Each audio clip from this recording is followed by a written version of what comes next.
Alright, hello and welcome back to the Ace Attorney Chronicles. Tonight, we're going to be finally onto the trial portion of, the Return of the Great Departed Soul. I guess that's referring to Von Zyke's brother, based off the revelations we had in the previous episodes. Alright, 24th of October, 9:11 a.m. The Old Bailey, Defendant's Antechamber. Good morning to you, Mr. Naruhodo. Good morning, Professor. Ready for today's proceedings? I hope so. I should be. Even I, with nothing left to... Good morning, my dear fellows. Oh, Mr. Sholmes, you're here. Why, naturally, a true gentleman stands shoulder to shoulder with his friends in a battle at all times. Thank you, I do appreciate it. I'll, see you later, then. Oh crap, the follow bots are here. Sorry about that.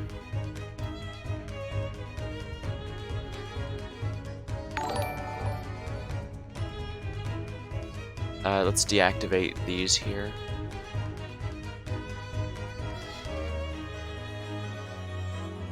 I apologize for that. Crap, yeah, that's 3 instant bots the moment I start streaming. There's no question those are not real people, disappointingly. Oh well. Now, Professor, we really need you to remain calm in the courtroom today. Yes, do try your hardest not to enter the witness stand uninvited again.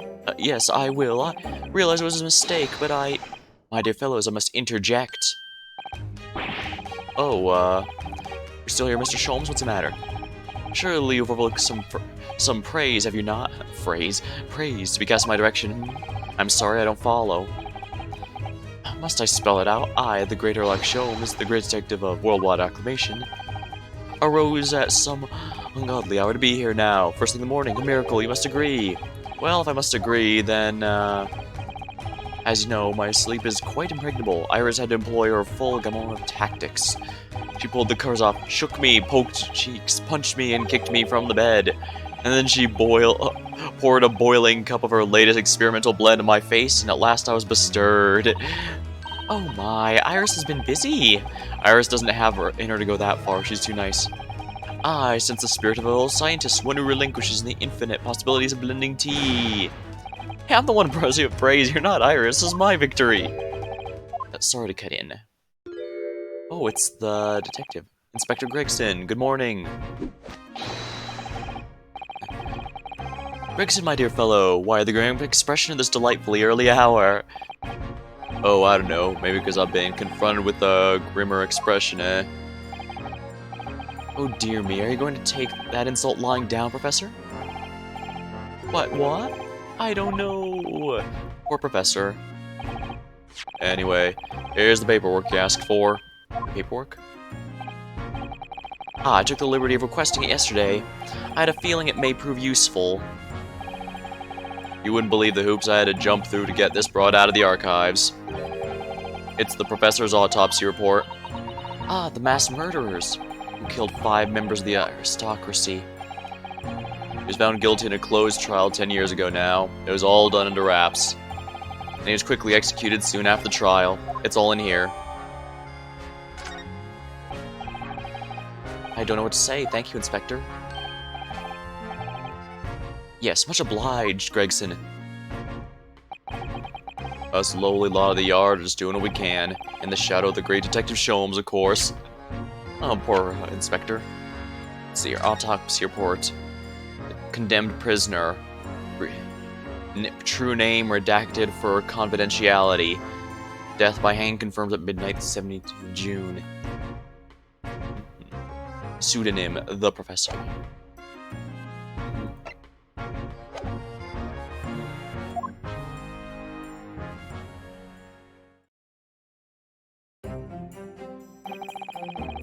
Well then, Professor Hairbrain, this is it. Today we're going to lay all this to rest at last. I wish you the best of luck, Professor. I suppose he'll be in there today, will he? Trebor. Yes, we expect the prosecution to summon him as a witness. I'm still amazed you managed to find him in just one day. I really owe you both so much. Counsel and defendant. The trial is about to resume. Kindly make your way to the courtroom at once. This is it then, the final chapter. Funny, my heart's racing a little. I've not felt this before, actually, this strange foreboding. As if something's going to happen in this trial that I'm not ready for. But I can't let that distract me from the only thing that really matters. Finding the truth.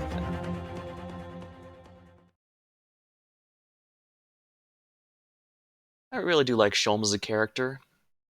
I guess it helps that he has some social interaction issues and some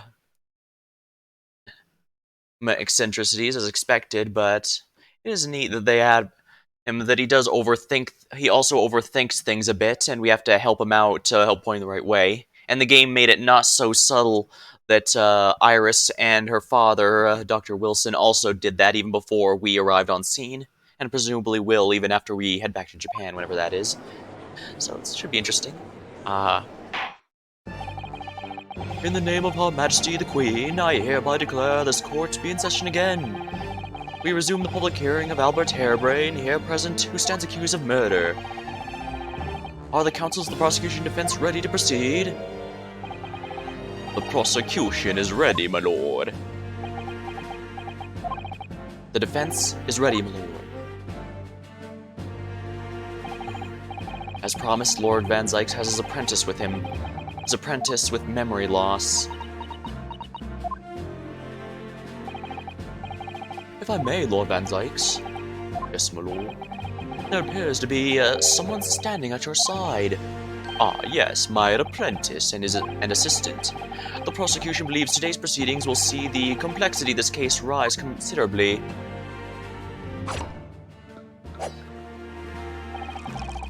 And I therefore instructed my assistant to attend me to ensure a smooth running of the trial. And the smooth running of liquid refreshments by the look of it. By the way he holds himself, the way he moves. It couldn't be anyone else. That's right, it's the same. Is that the same animation that he used at the start of the first game when he cut the hair of the other prosecutor?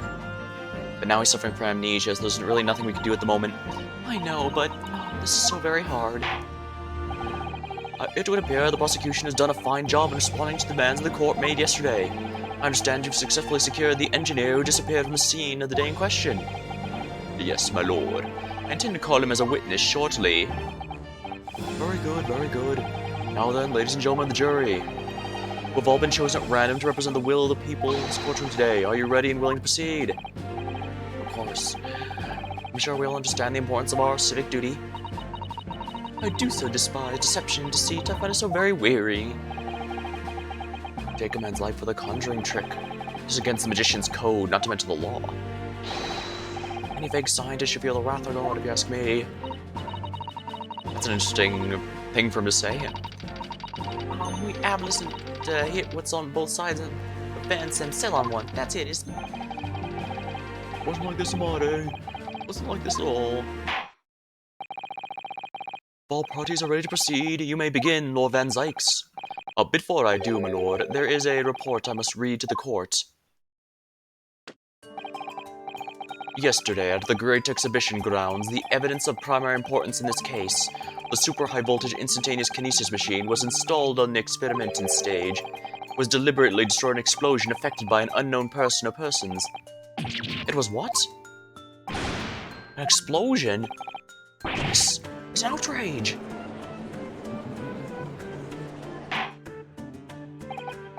Yes, I heard the grave news yesterday. Scotland Yard submitted a report to my office that evening. I read that the machine was blasted to smithers, and the wreckage reduced to ashes in the flames. I have here a photographic print of the scene, taken in the wake of the explosion. It shows that little remains of the machine. Yes, a terrible business. He did destroy the evidence, did he? That Enoch Drebber. The court will take this print as evidence, counsel.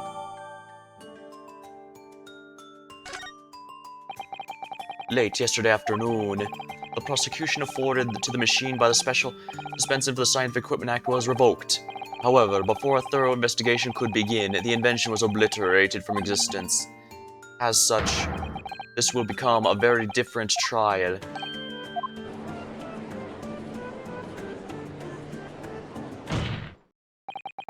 As it stands now, with no evidence on which to draw meaningful conclusions, the authenticity of the Kinesis machine will remain forever in obscurity. Indeed. A most unfortunate state of affairs. However, one thing does remain clear. The victim's death was the result of the actions of the accused. Of that we can be certain. For it was the accused himself who was operating the machine and ultimately caused loss of control. As Lord Van Zykes rightly says, this is a very different trial now. The accused accepts responsibility in his report that transpired, and he acknowledges that Mr. Asmund died as a result of an accident caused by his machine's malfunction. However, unbeknownst to the professor, he was being deliberately deceived by a pair of very clever fraudsters. Names, counsel, if you please. The engineer, Mr. Enoch Drebber, and the victim himself, Mr. Odie Asmund. So what exactly are these two men up to? What exactly were these two men up to behind the defendant's back? The defense intends to expose that information, thus establishing the unequivocal innocence of the defendant.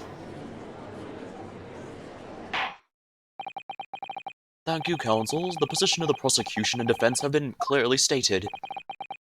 Lord Van Zykes, summon your first witness, please. At once, my lord. The prosecution calls the engineer, Mr. Enoch Drebber, to the stand. It's kind of interesting how... Interesting, is this the first time we've only had one?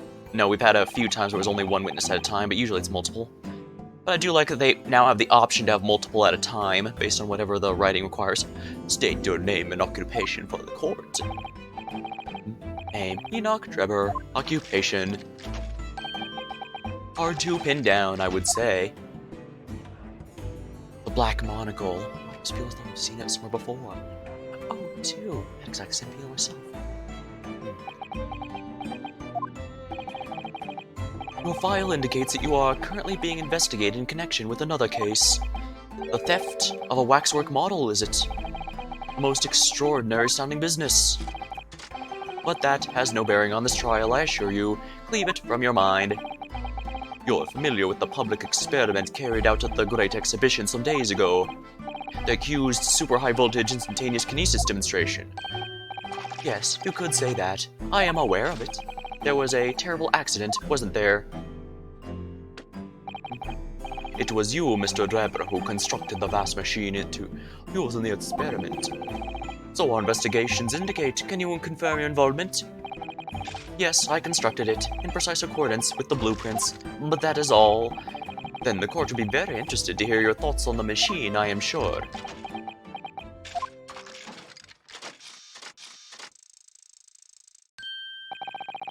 An amazing device, if you ask me.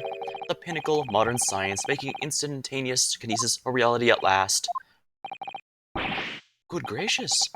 Do you mean to say the experiment was bona fide? Is that your belief, sir?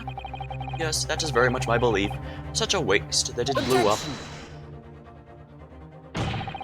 We've already established the machine was nothing more than a prop for an elaborate conjuring trick. You've established nothing of the sort. All that was shown during yesterday's proceedings is that the same outcome could have been produced by means of state trickery. The defense merely proposed a method and demonstrated its feasibility, nothing more. Oh, but unfortunately he's right. We did show that there was enough reasonable doubt to have to examine the machine, but since we couldn't, we can never tell for sure if it was truly a hollow machine or something more. We've procrastinated long enough, I feel. Witness, you will now give your formal testimony about the machine you constructed for the purpose of demonstration in the Great Exhibition. Understood. The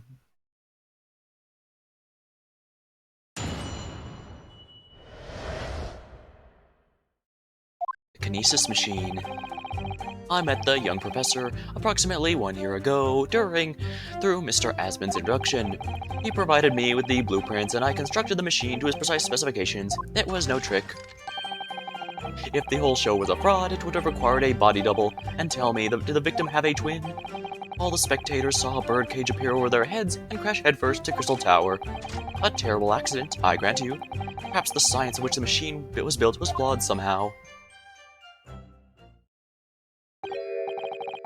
body double. That goes without saying, surely. To give the impression that something has moved when it really hasn't, it is a basic conjuring principle. The deception cannot be achieved without substituting the original with a fake at some point in the performance. But would I be right in saying you haven't managed to establish anything along those lines? Okay, I'm getting the sense that he probably used a body double. He didn't use an actual person for that, but rather the wax model. Incidentally, the prosecution has already confirmed that Mr. Asman has no twin siblings. It is my understanding that this witness is well versed in conjuring artfulness. Such talents do not indicate that he was actually able to accomplish what he claims. Namely, the construction of what, by all accounts, must have been an extremely complex scientific machine. Whatever do you mean? Yesterday's proceedings brought the true nature of your past exploits to light, Mr. Drebber. Indeed it did, my lord. As a swindler who preys upon innocent scientists to elicit government grant money through conjuring know-how. Yes, it is true, I possess considerable knowledge of stage magic. But crucially, my scientific knowledge more than matches that of any academic in the field. Investigation of the witness's workshop attests to that claim, my lord. As evidence, the police found this Royal Society trophy for the young talent in science there. Yeah, that's true, we spotted it ourselves. If our hypothesis is sound, it can always be forged into a physical manifestation with sufficient skill. Though I may have sold the secrets of some prescriptive wilds to those countless scientists in the past. Would you therefore assert that the explosion machine was an unfortunate accident? Or, of course, a deliberate act of murder carried out by misuse of science? He's being very careful to avoid taking a side. There are times when you want to be careful about taking a side, and I can see he knows he doesn't want to provoke either one. Counsel for the defense, your cross-examination, please. Yes, my lord.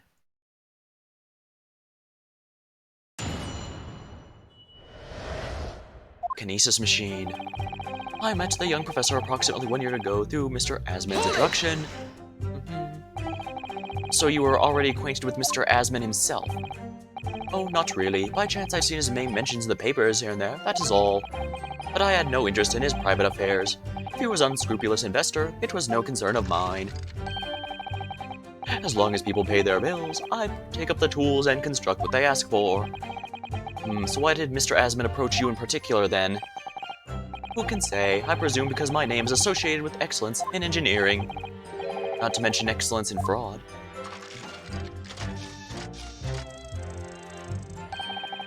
Hard to gauge, but the point is, all I did was construct the machine in accordance to the blueprints I was given. In other words, the kinesis machine was built on solid scientific principles. Yes, you might say that. Professor Harebrain certainly has a mind like no other. He provided me with the blueprints and I constructed the machine to his precise specifications. It was no trick. Hold it! It's clear you have both scientific knowledge and knowledge of conjuring magic, however. The more knowledge you have, the better equipped you are to handle whatever comes along. But your implication is that I furnished the machine with some trickery, I would think. It's a possibility we do have to explore. Unfortunately, though, the machine has been blown to Kingdom Come. So there's really nothing left to explore, is there? It appears that the kinesis machine was fitted with a timed explosive device of some kind. And there is nothing left of that device either, not a single shred of evidence remaining, I hear. He must have planned all this from the outset. But in any case, it is abundantly clear that the experiment could not have been a trick. If the whole show was a fraud, it would require a body double. Tell me, did the victim have a twin? Hold it! Of course, that's it. Asman must have had a twin. Perhaps my learned friend wasn't listening earlier. Mr. Asman had no twin siblings. No, I heard you before. The thread of hope hadn't quite left me, I suppose. Demonstration could have been a trick, even if there was somebody who looked sufficiently like the victim. But Dr. Seath has absolutely ruled out that as a possibility. It is beyond question that the victim himself, Mr. Asmund, did move from the stage of the Crystal Tower. Demonstration could have been tricked if there's somebody who looked sufficiently, but Dr. C ruled that as a possibility. The fingerprints found at the scene attest to that fact. So it can't have been orchestrated using someone who looked identical, then. I still think they must have used the wax model, because the wax model won't leave fingerprints. What are you thinking, Mr. Naruhodo? Oh, no, nothing. Just that the idea of someone who looked identical to the victim is playing on my mind. All the spectators of the birdcage saw the birdcage above their head and then crashed down into the Crystal Tower. So it crashed headfirst, you say? According to the many witness reports from those who were at the time, yes. Were you not there at the exhibition grounds on that day?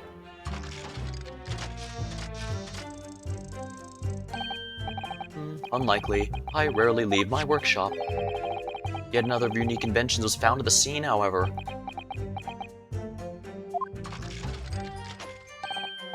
Well, it was the unveiling of the machine I'd labored over for many months. As I saw clearly with my own eyes, the birdcage plummeting headfirst to the tower, it quickly changed the story. What a surprise!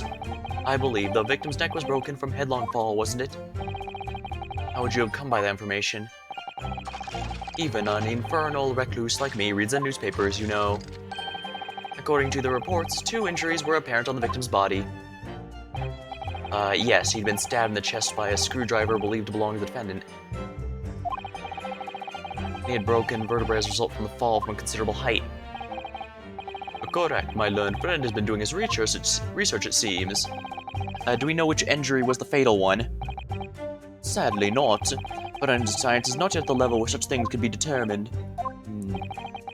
What we do know is that the victim died having sustained both injuries at some point during the experiment. And since he was found in the birdcage with his neck broken, it is obvious he fell from a considerable height. I suppose that's hard to deny. A terrible accident, I grant you. Perhaps a science or machine was built as flawed somehow. So you understood the science, did you? Not in the slightest. Oh, right. As I've said a number of times, I am an engineer. My job is to manufacture according to blueprints I am given. It would be inviting manifold problems if I foolishly allowed my brain to digest the ideas in them. I could be accused of stealing those ideas, for example. But how's it possible to construct a machine without really understanding the principles it relies on?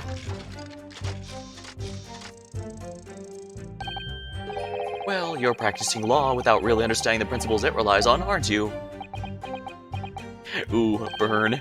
Oh, very good point. Stand up for yourself, Mr. Naruhodo. The point is, the experiment resulted in instantaneous kinesis taking place. As such, the science must be sound. Yes, and really, experimental results are all that matters when it comes to proving a hypothesis. He's certainly very sure of himself. What do you think, Mr. Naruhodo? Well, now the machine's been completely destroyed by yesterday's explosion, it's going to be impossible to argue its authenticity one way or the other. But if we're unable to establish as a piece of stage trickery rather than genuine science, we have no grounds in which to demonstrate Professor Harebrain's innocence. Both Mr. Asmund, the man in the stand, tricked the professor and used him. Took advantage of this naivety and his unbending belief in work, and won't let them get away with it. And seeing as the professor is an old friend of Lord Van Zyk's, what on earth must he be feeling towards Drebber?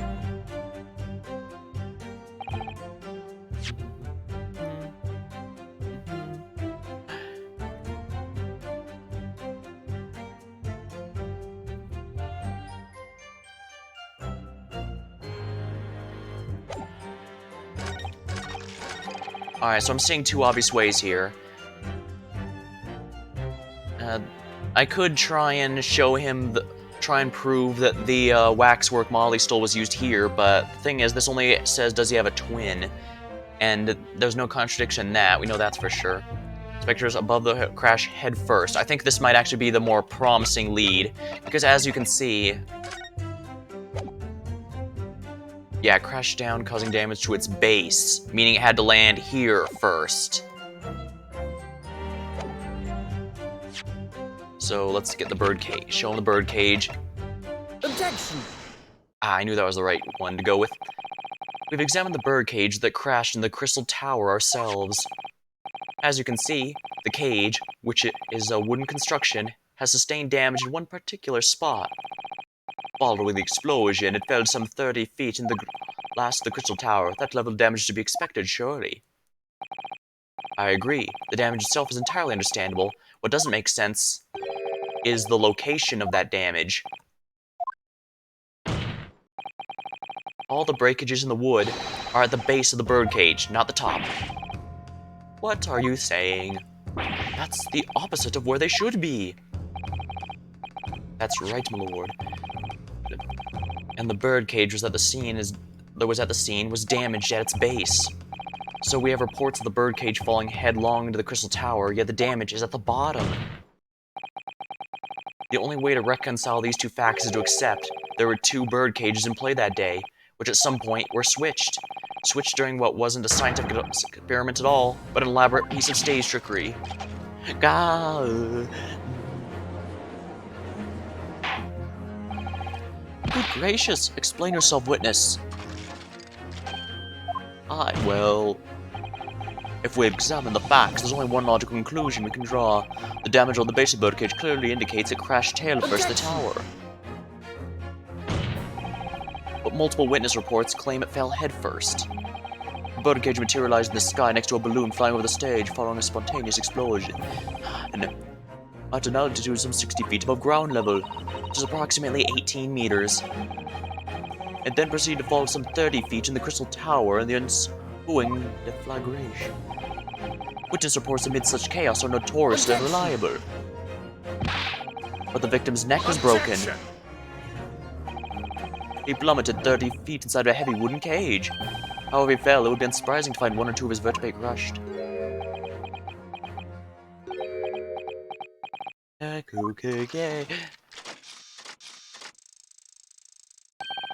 A riveting scientific analysis of events from the prosecution there. Though to be even more rigorous, you would have to say that it was only one vertebrae. Actually, he wasn't quiet for long. I find it hard to see what's motivating Van Zykes. The witness is clearly a swindler and the one who deceived a personal friend of his. If you're going to establish this deception, do it right. Sorry? I feel like that's the undertone here. Ah, yes, and there is one more point. The defense appears to have forgotten. It obviously wasn't a trick, as a certain truth very plainly demonstrates. It seems to me the cross-examination had better continue until we resolve this matter. Mr. Drebber, you will amend your testimony with details about this truth. Of course, we must treat the matter scientifically, after all. Ah, I nearly had him there.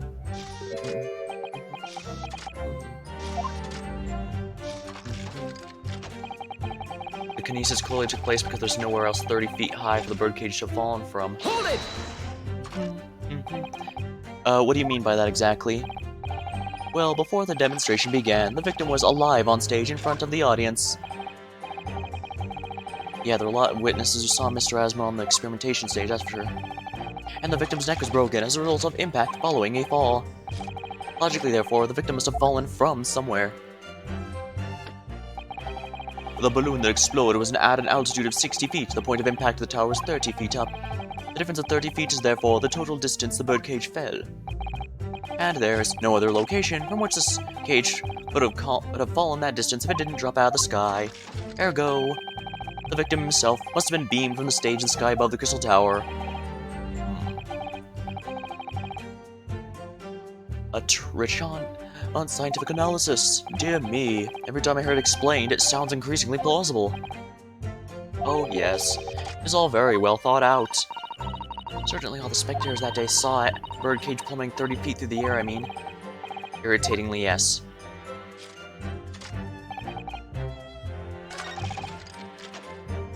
There's nowhere else 30 feet high.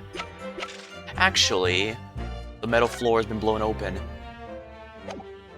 This is a bit risky, but Objection! maybe he fell through this hole. Blasting all the evidence. Oh, darn it.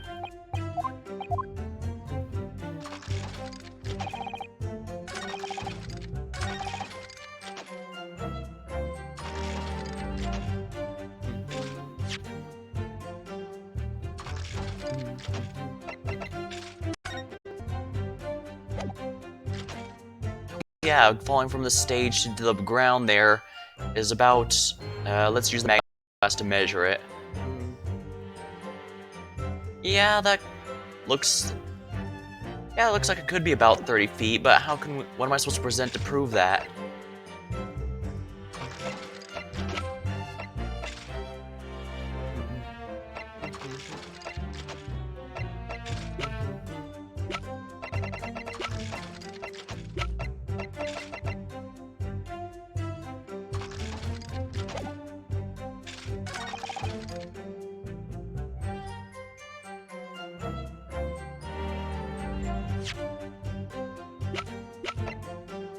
I don't think showing the Waxwork head is going to work here, unfortunately.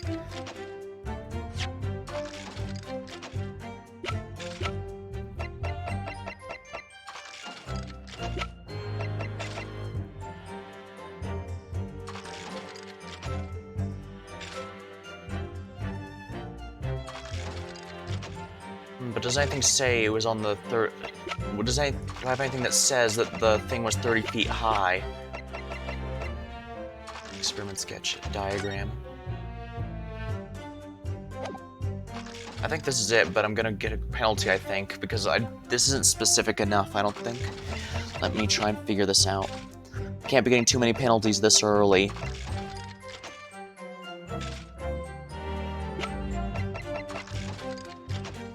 Objection! Okay, I was right. This is a diagram of the experimentation stage and its surroundings.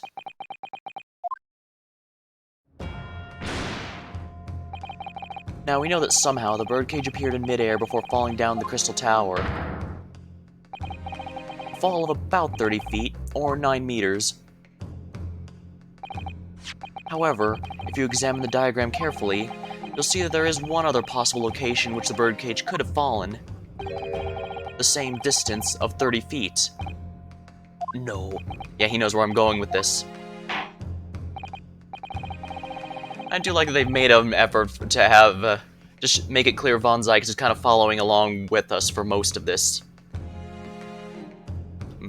Well, it appears the defense is a possible explanation put forward. Go ahead, counsel.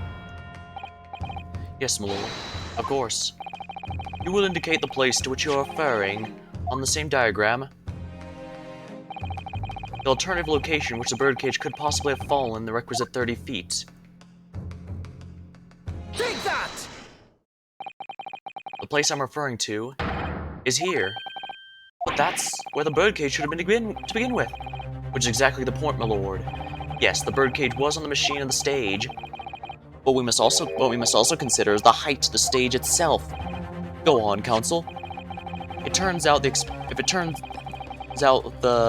experimentation stage was built at considerable height above ground level. If you look at the diagram, in fact, you'll see it's about the same height above the ground as the balloon was above the crash site.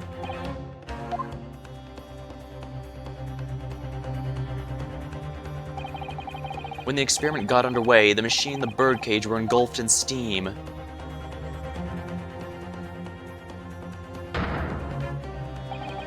And at that moment, the floor of the stage gave way, and if we assume there'd be a void underneath, this birdcage and the one seen by the audience would have fallen almost exactly the same distance.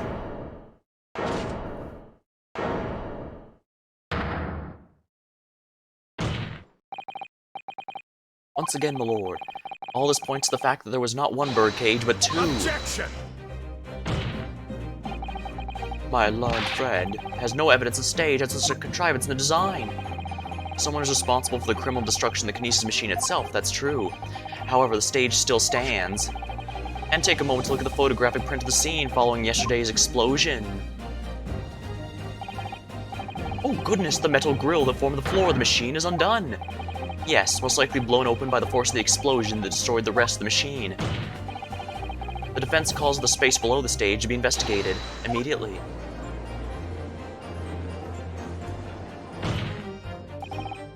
Mr. Drebber. It was you who built the kinesis machine, which means that it was you who built the two bird cages that were used to carry out this deception. Whether Professor Harebrain's hypothesis is sound or not makes no difference anymore, because it's the construction of the machine that matters, a machine designed to take Mr. Asmon's life.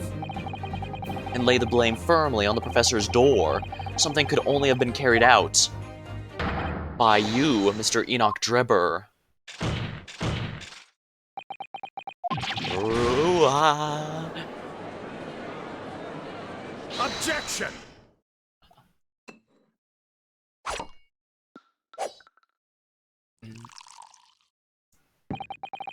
If my learned friend has reached the end of his wild assertions, the prosecution would like to crush the defense's argument slowly, but surely. What? Your argument fails to hold water. On 2 counts. 2? Firstly, before and after the experiment, this witness went nowhere near the kinesis machine. Every relevant member of the staff on the exhibition has attested that. And I believe members of the Scotland Yard have also been on watch duty at every public experiment. In other words, Mr. Drebber had no opportunity to switch the alleged pair of bird cages. But I've already explained why he wouldn't have needed to. The nonsense with the crossbow, that doesn't bolster her case at all. The man who disappeared from the stage and the man who crashed in the tower are one and the same. The forensic investigation team's report is unequivocal on that point. The second flaw in your assertion is a distinct lack of motive. Why would this man have wanted to take the victim's life? He had no reason to do so. I have to think of everything myself. I have here a contract provided by the witness. Oh, so I guess he's going to address the idea that, well, maybe to get rid of the professor that all the research grain goes in. The contract which Mr. Drebber entered the victim, Mr. Asmund. Mr. Drebber is to receive 30% of all remunerations from government grants or other income. 30%? Certainly very favorable contractual conditions. But there was one very important provision bolted to that clause. What provision? Mr. Drebber may only uphold this right on the condition that both contracting parties are alive. In other words, if either of us were to die, the contract would become null and void. So as you can see, I had nothing to gain from Mr. Asmund's death. A diametric opposite, in fact. Need I say more? The witness has neither the opportunity nor reason to commit the alleged crime. In short, the possibility of Mr. Drebber having done as you suggest is nil. Ah. Funny how in that animation we see him move, slam against the board behind him, yet when it goes with the zoom out, we can see it's way further in the back. It seems the defense's assertion was somewhat wide of the mark. Lord Van Zykes, you will submit the contract as evidence, please. Obviously, we need to have a look through this immediately. It's true. The investee, Mr. O.D. Asmund, hereby enters a contract with provider, Mr. Enoch Drebber, to fund labor and materials for construction of a super high-voltage instantaneous kinesis machine.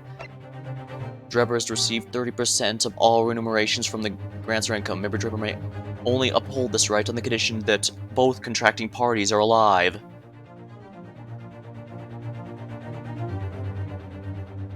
Both, meaning, ooh, they intentionally made sure to keep Professor Hairbrain out of this for whatever reason, or perhaps he made that.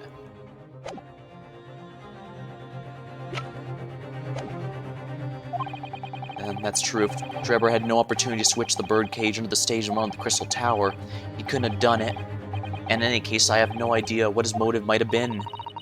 There is one aspect of your argument that still holds true, however. There were 2 bird cages, and the prosecution's unable to deny that. Yeah. Suzado's a bit more low-key compared to most companion characters, but I do like that she seems like she's a lot more competent than they usually are. And I get that's supposed to be because she's actually been trained in judicial matters for the sake of being assistant, while we're kind of winging it as we go. But yeah, I was worried she might be a bit too similar to Maya from the original trilogy, or maybe one of the later ones, but I think she's done a pretty good job of making herself stand out. So I'm sure you're on the right lines, Mr. Naruhodo, and I have no doubt there are other aspects of your assertion that are undeniable truths as well. Well, it would seem the defense has no rejoinder to offer. Okay. Well, I must say I'm a little surprised. I came here to testify about the machine I built, and instead my reputation is defiled. But the prosecutor's counter has set the record straight, I think. It is impossible that I am the culprit.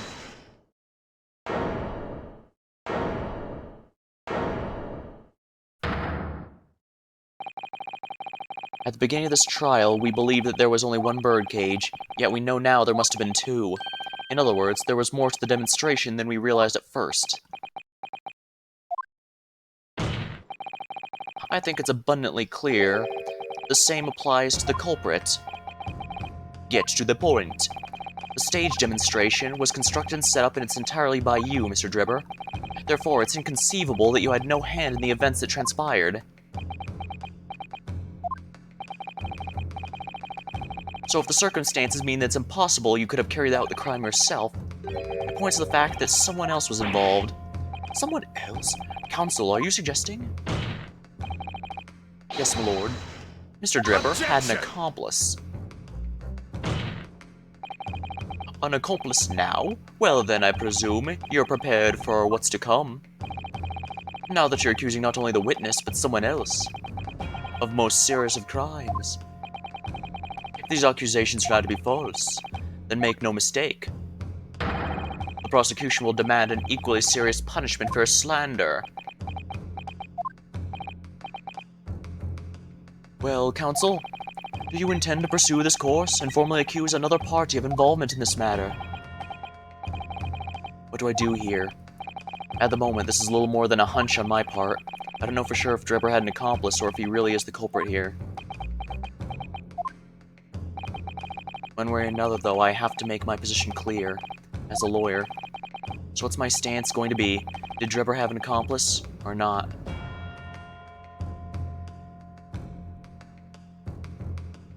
Now, who could the accomplice be? People.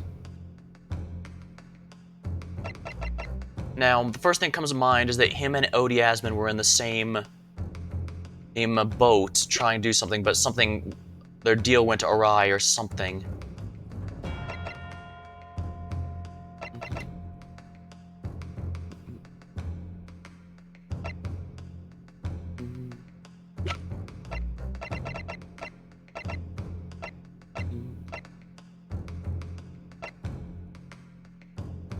Strictly speaking, since it doesn't really matter what I pick, because as you can see in the upper right-hand corner, there is no penalty. So I can be a bit brazen, or I can back down reasonably. I'm pretty sure if I choose to back down, they're going to give me a clue that might help, so let's try that. Let's face it, I have no idea who this accomplice might actually have been. Which isn't the strongest position to be in, is it, Ryunosuke? Mr. Naruhodo, think of the sword at your side. Karuma is crying out. I'm sorry? Crying out for you to show the strength of your conviction now as a lawyer. Yeah, you're right. The sword that I inherited, which embodies the will of my best friend, is my own accomplice. I'm not sure that's quite the right word I was going for, but that's the spirit, certainly. Alright, the defense is ready to name the accomplice. Somehow the two bird cages must have been switched. Everything points to that. Yet according to the coroner's report, that's not a possibility. But that inconsistency itself is a clue. Okay, so that confirms it. Odie Asman was involved with this somehow. You've received a stock warning already. If you're nevertheless determined, then I must now ask you to identify this alleged accomplice by name. Alright, I had a hunch at before, but what he said is correct. The fact that there's an inconsistency there can itself be a clue. Ooh, you claim to have been Mr. Dribber's accomplice. Take that! Who is this person? Someone intimately related to the crime, my lord. And someone you surely wouldn't say you don't know. Yes, thank you, I'm aware of that person, obviously, but what basis do you claim felonious involvement? You surely wouldn't say you don't know, would you? It's not him. I'm sure you simply slipped and pointed the wrong person, didn't you? There's no other explanation. No slip-ups this time, please, counsel. Who do you claim? Wait, so it wasn't Odie Asman? Wait.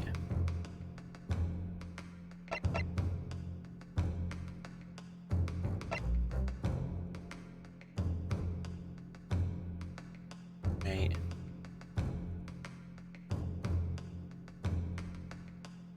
I was just searching through these, but it's entirely possible it could be Scythe. After all, she was the one who investigated the whole thing, and she could easily have forged it.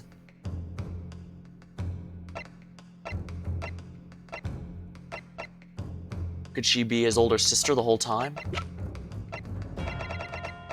If it's not Odiasmin... Take that! Oh, yep. The name of the person in question is... What's wrong, my Japanese friend? Surely fear doesn't bind your tongue now. It's a little late for that.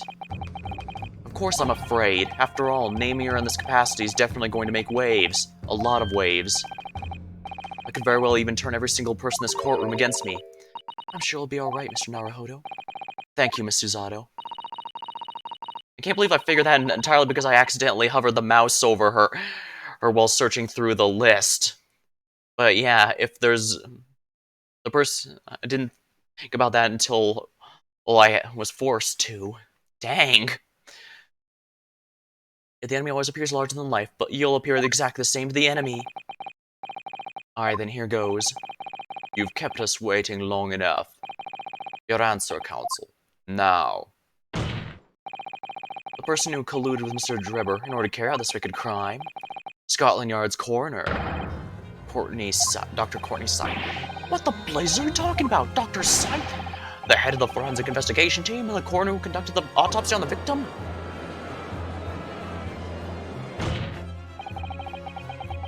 We know there were 2 bird cages, so who could have carried out the switch to complete the illusion? The accident happened in front of a huge crowd of spectators, and the area was immediately sealed off. Then everyone, police officers included, were banished to make the way for the forensic team.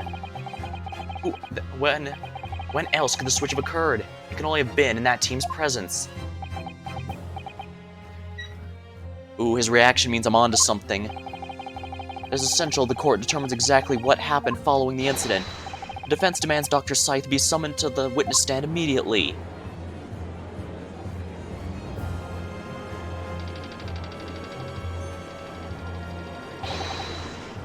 Got a nerve, lad. Standing up there, dragging the yard's name through the mud. I didn't mean to. I know the one very well. There's no better dead room worker out there. How dare you call her a criminal? My learned friend's imagination appears to be wilder than these stand at night. But recklessness of your accusation aside, there's another grave problem with your argument. One which the prosecution demands you address at once. A grave problem? Oh my word. Who do you claim acted as the victim's doppelganger? Certainly, if the birdcage containing the body and the victim was exchanged for another, the cage must also have confined a body. And yet, no missing persons or accidental deaths of anyone even remotely resembling the victim have been reported. Okay, now is where I can prove the waxwork. Which means there was no one, dead or alive, who could have fulfilled the role of body double for Mr. Asman. What about someone who is neither dead nor alive because they are a recreation? My argument is there are 2 bird cages and their houses have been 1 person side each. I don't know if I got an answer to this yet. Have I?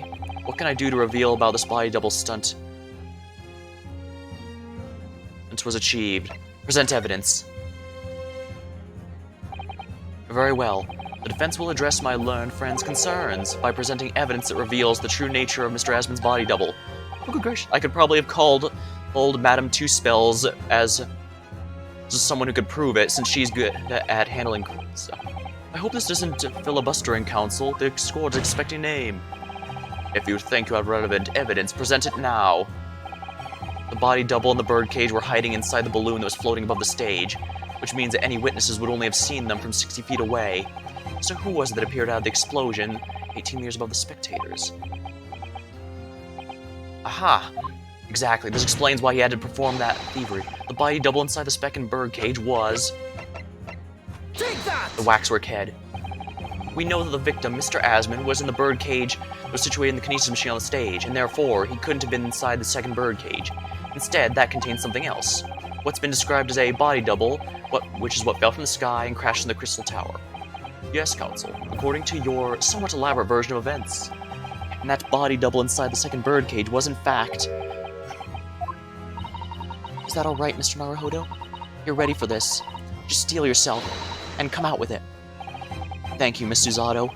I needed that. And as I was saying, the body double inside the second birdcage was, unbelievable as it may seem, that thing there.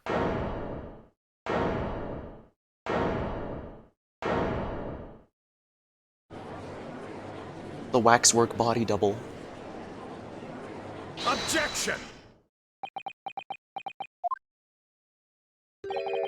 Open your eyes and look into mine, my Japanese friend. And now tell me, what are you playing at? Stand firm now, Rhinosuke. This is the time to show your Japanese spirit. As the court will observe, this is a Waxwork model. A model, in fact, of infamous London murder from 10 years ago, the Professor. Objection! You started by indicating the leader of the forensics team as an accomplice in this crime. And now you've moved on to indicating Waxwork. Yes, it's about the size of it. But why, and why this Waxwork? It looks nothing like the victim. In fact, it could hardly resemble him less. What possible justification can you give? If you want to know why, ask Mr. Drebber. What? Just days before the Professor Harebrain performed his public demonstration, Mr. Drebber abducted this model from Madame Two Spells. Did you say abducted? And 2 days after the incident to the Great Exhibition, he returned it to the museum. Then the timing... Is this true, Mr. Drebber? At first, I couldn't see why Mr. Drebber would have stolen the Waxwork and then given it back again, but now the reason is clear. He took it so he could put it inside the second birdcage as a body double for Mr. Asman. Objection! Are you hearing this, ladies and gentlemen of the jury? Are you hearing the defense's astonishing proposal? The witness fabricated this vast machine with the intention of deceiving some wretched scientist. That he did so in collusion with the country's finest coroner on a public stage in front of a vast audience. And that, to the effect of the deception, he used a Waxwork model that in no way resembles the victim. Are we really to believe this far-fetched tale? What do you decide? Objection! Wait. Yes, if you put it like that, of course it sounds implausible. My lord. I need to speak, if you please. Go ahead, Mr. Foreman. Myself and my colleagues have reached an agreement.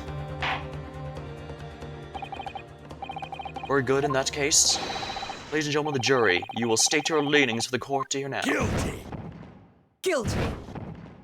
Guilty! Guilty! Guilty! Kill me!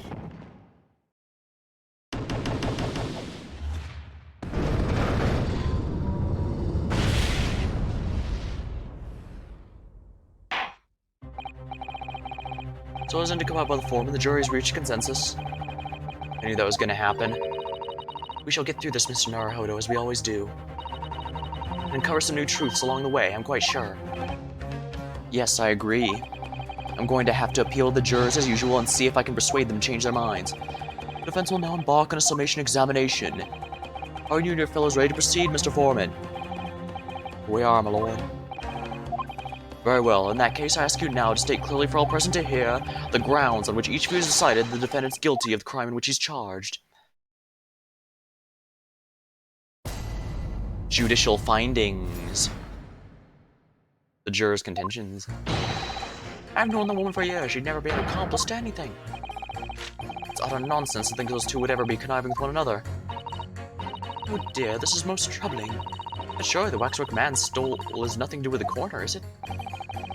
I have my own problems with members of the police. I do not trust them much. I've seen no rigorous proof this Waxwork has ever been inside the birdcage. It's conjecture. Accusing someone without right evidences is not a proper job, is it? I won't have it. Somewhat unsurprisingly, it seems the introduction of this Waxwork model of the proceedings has polarized opinion. Given that its face is obscured and its build in no way resembles that of the victim. I can only applaud my learned friend Demerit for suggesting it as a Mr. Asman's body double. Yes, the applause is deafening. And yeah, I know it seems extraordinary. But that's the point. That's why I have a strong feeling it's actually a greater clue than anyone yet realizes. What are you thinking, Mr. Naruto? I can't explain why at the moment, but I feel as though there's a specific reason why it was used. Why it had to be this model. Really, a reason why nothing else would do, you mean? Yeah, I'm convinced. It's something far more significant whether or not this model looked like the victim.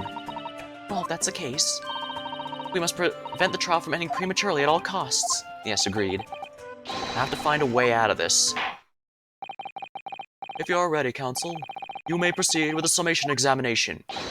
Yes, my lord. I actually really do like these Summation Examinations. Jury Examination. It's a nice play on the usual gameplay, while still feeling important to the trial and engaging while I do it. I know they've been hinting at adding a jury system to the game since the Apollo Justice game, but I believe this is the first time it's happened. These games are the first time it happened. I've known that one for years. She never be accomplished anything. Hold it. The order of things seems to have changed around here for some reason. I'm a cop. Oh, I'm a copper. At a copper's discretion to bend the rules sometimes when the needs must. What's wrong with that? Where do I start? I've been working the yard for 40-odd years. Oh, that's even more than I thought. We've only had a metropolitan police service in town for 70 years, you know. Of course, the times have changed. The public didn't trust coppers back when I started. It was rough. We had to fight crime, and we had to fight to win the public's trust as well. And when we did, forensic science was in its infancy too, even more so than it is now. And she spearheaded that revolution. Dr. Scythe, you mean? That's right, about 10 years ago. No, it was. When I was still a youngish bubby on the beat. That's when she started making a name for herself as a top-class coroner. And now look at her, head of the forensic investigation team. And a woman, no less. Well, you wouldn't hear me complain. That's what we all jumped up back then. Could you tell me without holding that gun in the air, please? We were all a double justice lad. Full of vim, we are. Full of vim. That's coming across loud and clear. That's utter nonsense. These two would ever be conniving with one another. But we're only just starting to understand this case. Why are you reading there, sir? The man behind those murders on Olar Pond Street was caught in 2 days flat. That's real policing for you. That's really not relevant to this case, is it? You're wrong there. Because it was Dr. Scythe in charge of examining the bodies, and it was evidence arising from her work that led to the arrest of the scoundrel responsible. Oh, I see. That's right, that woman's at the forefront of this country's fight against crime. The idea that she's somehow involved in this murky business is a load of old tosh. I thought it was up to me to press the jurors, not the other way around. Oh dear, this was trouble. I'm sure the Waxworker man stole has nothing to do with the coroner, is it? Why would you assume that? Well, quite simply because that unsettling swindler has no relationship with the woman, does he? True, as it stands, we don't know of any connection. Oh gosh, but it would be delightfully romantic if they were somehow to have a mutual interest in the waxwork. Romantic. Women's society has stood myself views everything in terms of relationships, you know. Well, you learn something new every day, even if you don't want to. I might wonder about a possible relationship between the defendant and this coroner woman. Or perhaps between the defendant and the handsome prosecutor just there. This woman may be more astute than I've been giving her credit for, actually. If that's the woman's stance, then perhaps demonstrating some connection between the Waxwork and Dr. Scythe will be enough. Yes, I agree. As soon as we have even a whiff of connection, she'll be the first to know. I have my own problems with the members of the police. I do not trust them much. Hold it! What sort of problems do you have, sir? Let's just say we've run into each other on numerous occasions where I've been performing on the streets. Right, I see. Obviously, artists such as myself cannot appear on stage as we work in close proximity to our audiences, so we perform our great magic in parks, on street corners, and the like. But the police use any excuse to make our lives difficult. Oh my. Excuse me! Excuse me, officer. Do you have something to say in response to that, Mr. Ottermole? Or are you calling the mass murderer? Oh, sorry, my mistake. I got confused because I heard you look like him. I don't look anything like the man. I want to be locked up today. Thanks, Mr. Sholmes. Perhaps we could move on. I was really wondering if you had something you wanted to add in response to what juror number 3 just said. And clearly you do. Well, back in my day, back in the good old days, it wasn't like this. What do you mean, what was it like, sir? We worked our fingers to the bone to earn the public's trust, we did. By Jove, we aren't it. People respect us back then. Respected you? No one would have called a coroner into question in them days. A coroner's report was the hallmark of an investigation done right. Especially when Dr. Courtney Stevens put a name on it. She was all the best, the apple of his eye. Hold on a minute. What are you talking about? Who's Courtney Stevens? Sorry. I got a bit carried away there. Stevens is Dr. Scythe's maiden name. Her maiden name. So what was that? It was before she was married. Of course, yes, silly me. It's Scythe now, isn't it? Stevens. I'm sure I've seen the name somewhere before. Recently.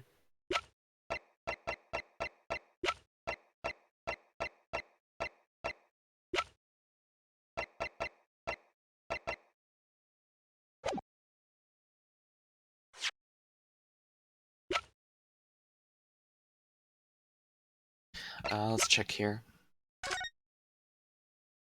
She was the one who did the autopsy report on the condemned prisoner. There's nothing else in here with a name, so it has to be.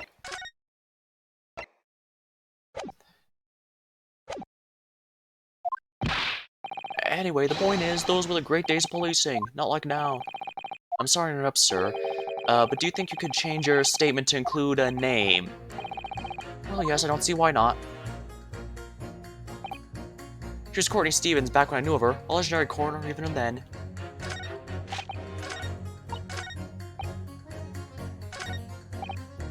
See no rigorous proof was ever inside the birdcage. Conjecture. Well, you claim the whole instantaneous Canisius demonstration was a trick.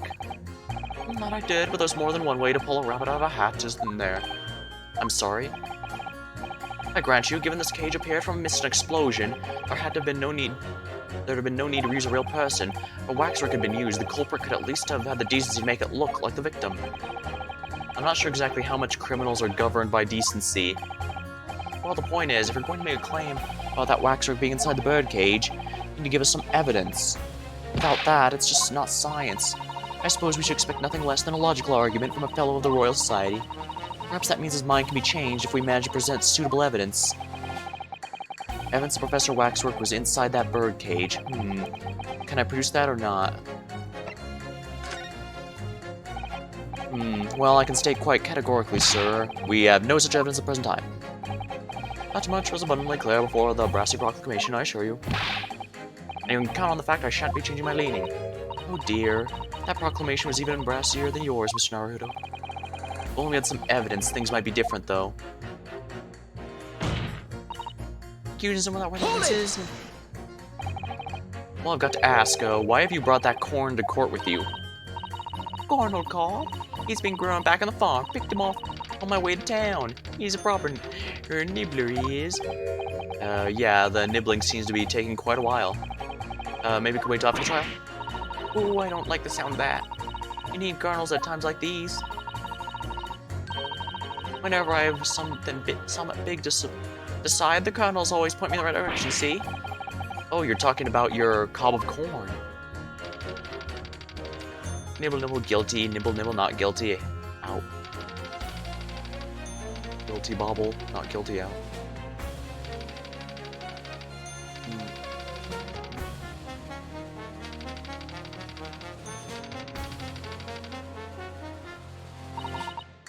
Perhaps it's akin to fortune-telling with flower petals like people do back home. So Professor Hairbrain's fate is to be decided by a cob of corn. Could you at least wait until we've had more time to find the truth before deciding on the defense guilt? Oh, I don't know about that. Me tongue's awfully full already. Amazing. I know it seems a little far-fetched to think the Waxwork Model the professor was in the birdcage, but on the other hand, it explains a lot. There really is a reason why that particular waxwork is to be used as Mr. Asmund's double. We can use everything to make the jurors understand it. The truth is, I'm sure there's a key to this, but it's the most puzzling part of it, too. In that case, you should see what additional information you can glean whilst trying to change jurors' minds. If you can read a book while eating a rice... You can read a book while we're eating a rice cracker. I'm sure you can do this.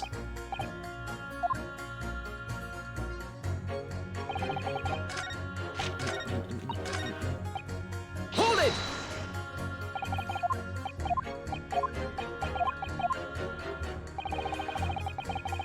Other people use any excuse to make our lives difficult. Sometimes they even cook up a story to extort monies from the poor. Well, that's definitely not right. Listen to the wise Avery. Yes, this wise Avery trust place. You have trouble. But here you are, claiming this Waxwork model was stolen to star an illusionary spectacular. That day is so wild, I think I'll take my chances and believe the authorities on this occasion.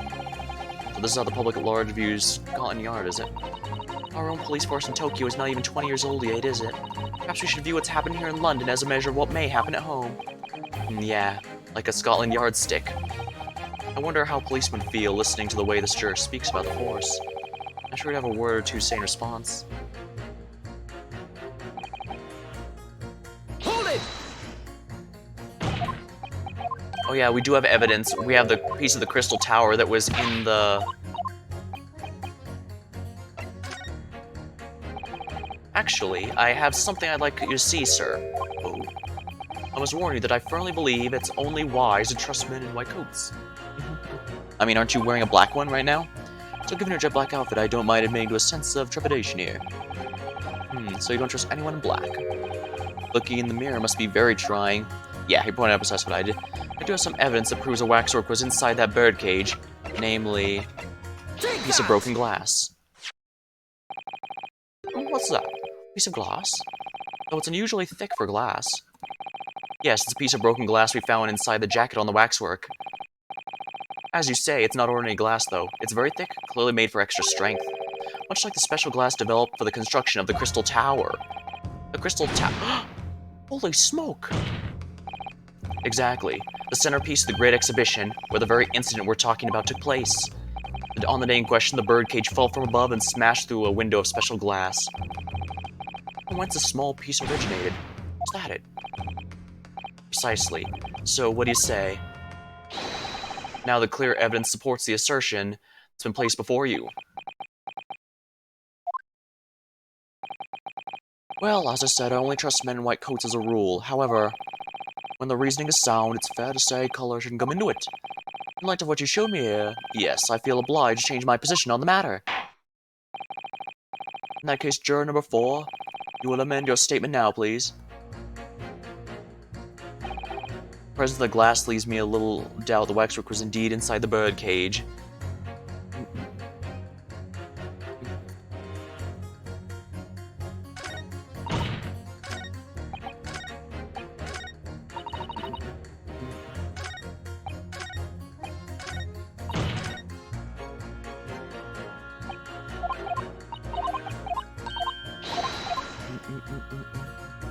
Does he say anything new now that I can press him on this? Hold it! She was legendary, was she? Oh, what'd you say? Huh? That woman's still in the best corner in the land. Had the forensic science investigation team. Legendary was your description, sir, not mine. Rubbish, that word never passed my lips. I'd never describe anyone that way, not if they were still in the game. I think the point you're trying to make is that Dr. Scythe is an extremely talented coroner. Would that be fair? I would. More for the fact you're trying to drag the legendary woman's reputation to the mud. I'm going to pretend I didn't hear that, legendary.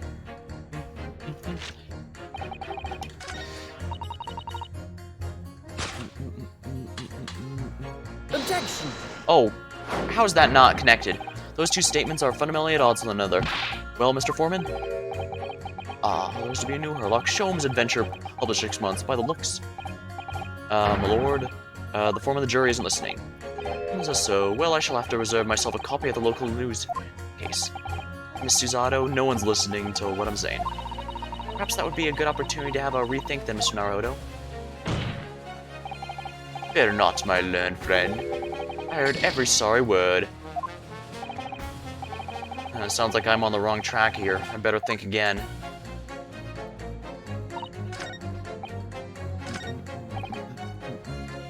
Hold it! Thank you for reconsidering your position, sir.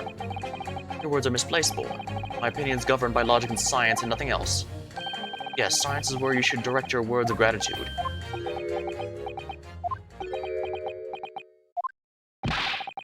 What's the matter with you? Too good to say some words of thanks to the mother of all academic subjects? What is it about scientists, honestly?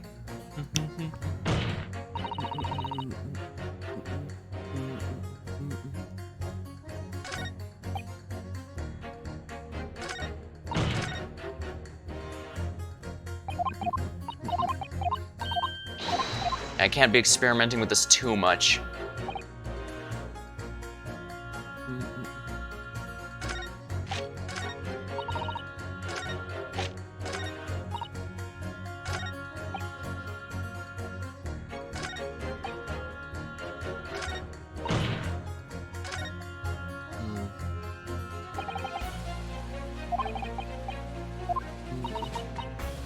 That particular model was used. Must hear everything you understand. The truth is, I'm sure that's key. It's the puzzling part of it.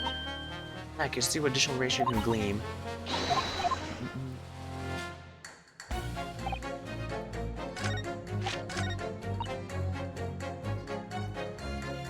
Oh, I see. I'm supposed to connect hers with his. Objection!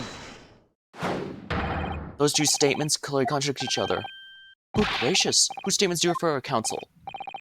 So, juror number 2. Oh gosh. Oh gosh. What can I do for you? I presume you heard what juror number 6 said in the statement. It's brought to light the maiden name of the coroner, Dr. Scythe, which in return has revealed a connection that wasn't apparent before. Well, naturally, as a woman of society, I find such connections and relationships irresistible. But, oh golly, I'm afraid I failed to see what you mean. Dr. Scythe's maiden name is Stevens, and through that name, the coroner is very definitely linked to the waxwork of the killer. The defense has evidence to prove it. Oh my goodness, evidence you say? How utterly enthralling. Counsel, the court cannot overlook that last remark. I very much hope there is a substance to your claim. Of course, my lord. I had asked the court to look at this. The evidence that clearly links Dr. Scythe to the mass murder known as the Professor. Take that! I have here an autopsy report from 10 years ago. A 10-year-old autopsy report? What relevance does that have? It is, of course, from the autopsy of the person portrayed in the waxwork, the killer known as the Professor. The Professor? But that man was a capital offender, so... That's right, this is certification of death that was drawn up after the convict's execution. The identity of the killer was never made public, so the report gives few details. What's important is the name of the coroner who wrote it. Courtney Stevens. Oh, Courtney Stevens. Struck out light. It appears the Professor's autopsy was conducted by Scythe 10 years ago, and a few days ago, Mr. Drebber deliberately stole the waxwork of the Professor from Madame Two-Spells. The waxwork that doesn't in fact resemble the victim, Mr. Asmund, at all. And do you suppose there's some unsavory relationship between these events? Absolutely, I'm sure of it. There's no doubt in my mind that the Professor case is at the heart of a link we've yet to uncover between Dr. Courtney Scythe and Mr. Enoch Drebber. Hidden links, mysterious connections, secret relationships. This is all most extraordinary. We're surely obliged now to explore this further.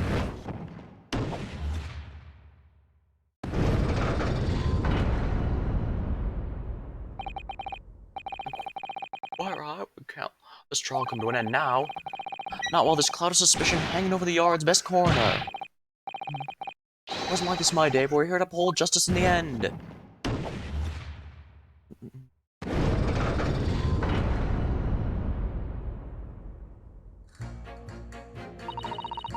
It's the Professor. That's what links the frightful swindler and the coroner.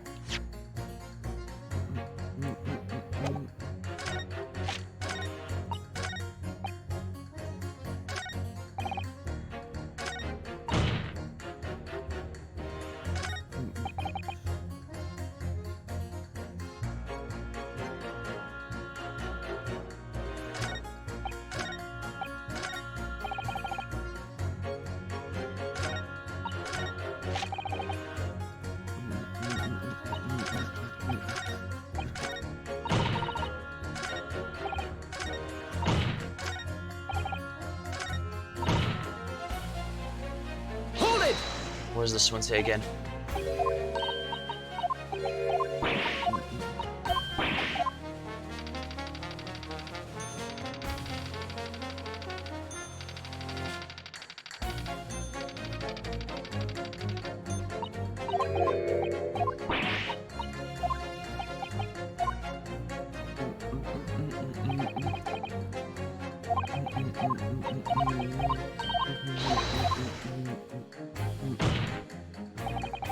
Regarding coroner's suspicion, we're not done yet, are we? Clearly.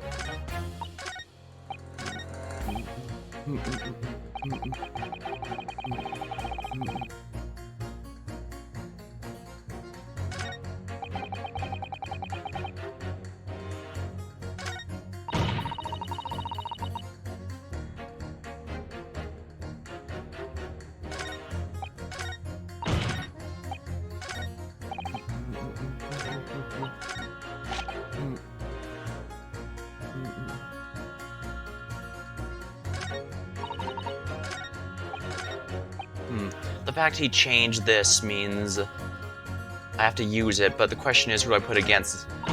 Maybe her, because she's just saying that I'm accusing without right evidences.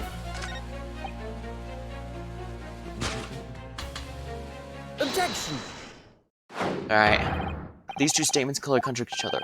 Good gracious! Whose statements do you prefer, counsel? If you could put down your corn for a moment, juror number 5. Ooh, you mean me? You pointed out that it's wrong to make an accusation without evidence, but the accusation the Waxwork model was inside the birdcage on the day in question is not without supporting evidence, as the defense demonstrated to the juror sitting beside you. Oh, is that right? Would it be fair to say you didn't follow the argument? I don't understand much besides Colonel Cobb, to be honest. Of course you don't. If I could interject here, please do, sir. Now, this assertion of yours about the waxwork has been backed up by some solid evidence. It would be wrong of me as a man of science not to pursue the matter further.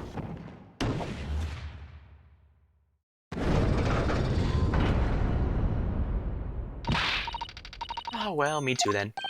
I'm sorry? If this brainy gentleman says he's right, then he must be. See, I wouldn't dream of going against Colonel Cobb or anyone who's got stuff in between the ears.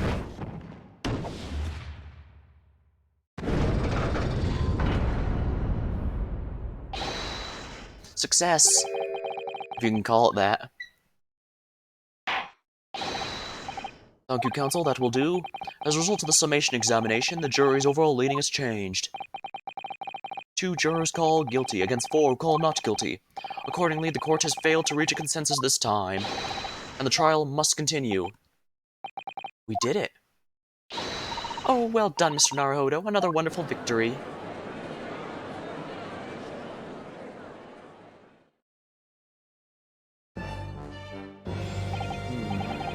The Waxworker, the despicable professor, uses a body double for the victim in this is quite extraordinary case. I must say it's extremely hard to believe the assertion could possibly be true.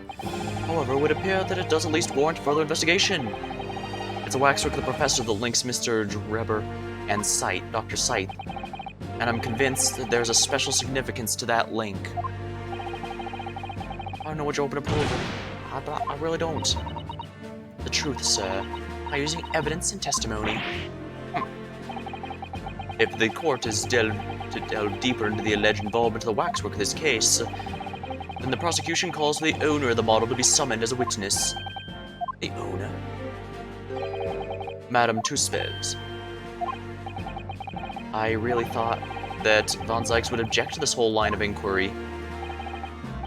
Very well, I concur. I'll make arrangements for Madame Tuspels to appear as a witness within the immediate effect. Listen carefully, my learned friend. Oh, yes? You should know that you're on the brink of opening Pandora's box. The court shall now adjourn for 45 minutes. During that time, the prosecution will summon the new witness and prepare for taking the stand. Madame Tuspels, yes. I shall see to it at once, my lord.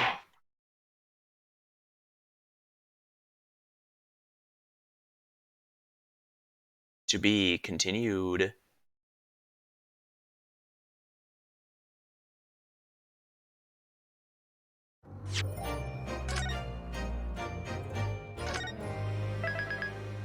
Trial Part 3.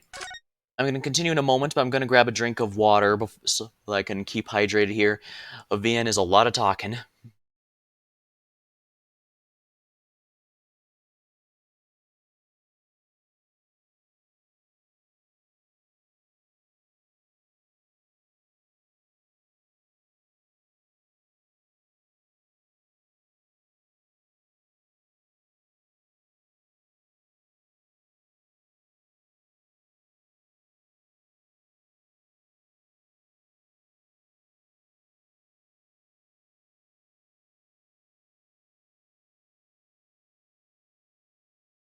Alright, that feels a lot better. Alright. The 24th of October, 11:53 a.m., the Old Bailey. Defendant's Antechamber. Ah, the Knight Aran himself. Oh, have you been watching me from the gallery, Mr. Sholmes? I've been on the edge of my seat the entire time. Courtroom trials are fascinating affairs, as a spectator at least. Well, I'm glad you've been enjoying yourself. I have to ask, what on earth is going on? It makes no sense. What's this professor business all about? He doesn't look like any professor I've met before. Who even is he? Ah, of course. You were in Germany already 10 years ago. Yes, the professor. When I discovered he was the one who had been abducted, a sense of foreboding stirred within me. But who knew the monster could be knocking at your door? Come knocking at your door. My heartfelt sympathies. As it turns out, Lord Van Zyke is even more intimately tied with this case than any of us realize, isn't he? Yes, how true. He's a great friend from university in the dock. And now Waxworker, the killer who took his esteemed brother's life, makes an appearance too. I imagine even the shrewd Mr. Reaper failed to foresee that kick in the teeth. An extraordinary move on your part, my dear fellow, to throw that in front of the man. You make us sound deliberate. I can't help feeling this professor case is really very puzzling. Oh, yes. In what particular manner? Well, there's Mr. Drebber, Dr. Scythe, and Lord Van Zykes. It seems everyone in the trial has a link to the case somehow. Yes, in fact, I alone am not a member of the set.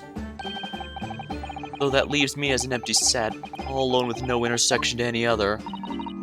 Excuse me. It's her. Dr. Scythe. Ah, Dr. Courtney Scythe. Nay, Stevens. Good day to you. Hello, Sholmes. It's very shrewd of you. What in particular, pray? You requested that 10-year-old autopsy report from Gregson, didn't you? Why would you assume such a thing?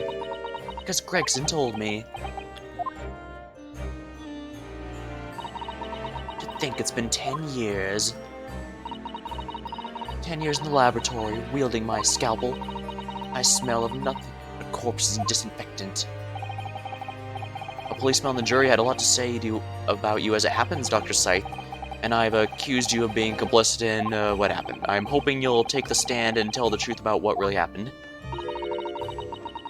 That's certainly going to be possible. Lord Van Zykes won't be summoning me as a witness. Lord Strongheart has forbidden it. Lord Strongheart. The Pandora's box you are warned about is the Professor case. But please don't make the mistake of thinking you'll get any information about it out of me.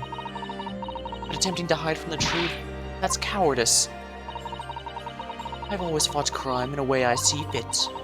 I have no regrets, none at all. And that's all I came here to say. So, good day to you.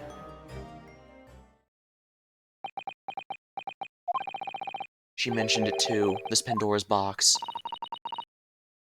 What does all mean? The true identity of the professor's a big deal. There's really no cause for concern, I assure you. When the trial resumes, the meaning will become all too apparent whether you'd like it to or not.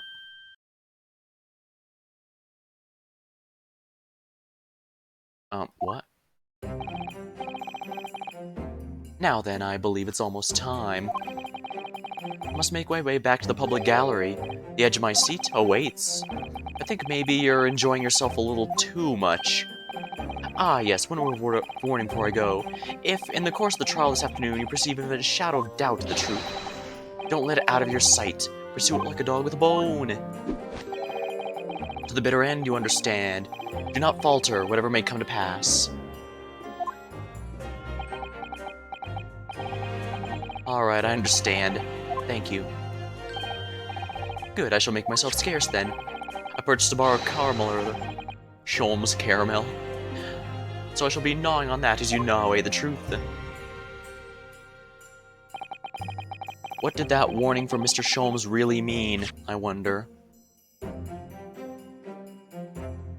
That means it's going to be someone, the true identity of the professor is going to be someone awful. And whatever it is, we learned that apparently he had a dog that he ordered to attack those people as his murder weapon, for lack of a better term anyways. And that's loosely how they're tying it to the Hound of Baskervilles. That's where the collar came from, and it's tied to this case. Apparently this is what the Professor Mikataba had to know about. He knows about it, Sholmes knows about it, the governments know about it. True identity is a big deal, especially the bit after whatever may come to pass.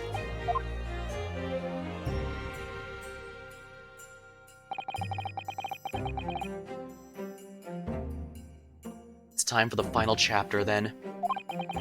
I'm determined to find the truth, no matter what. I really hope my penalties reset, because only 2 is not good. 24th of October, 12:40 p.m. The Old Bailey courtroom.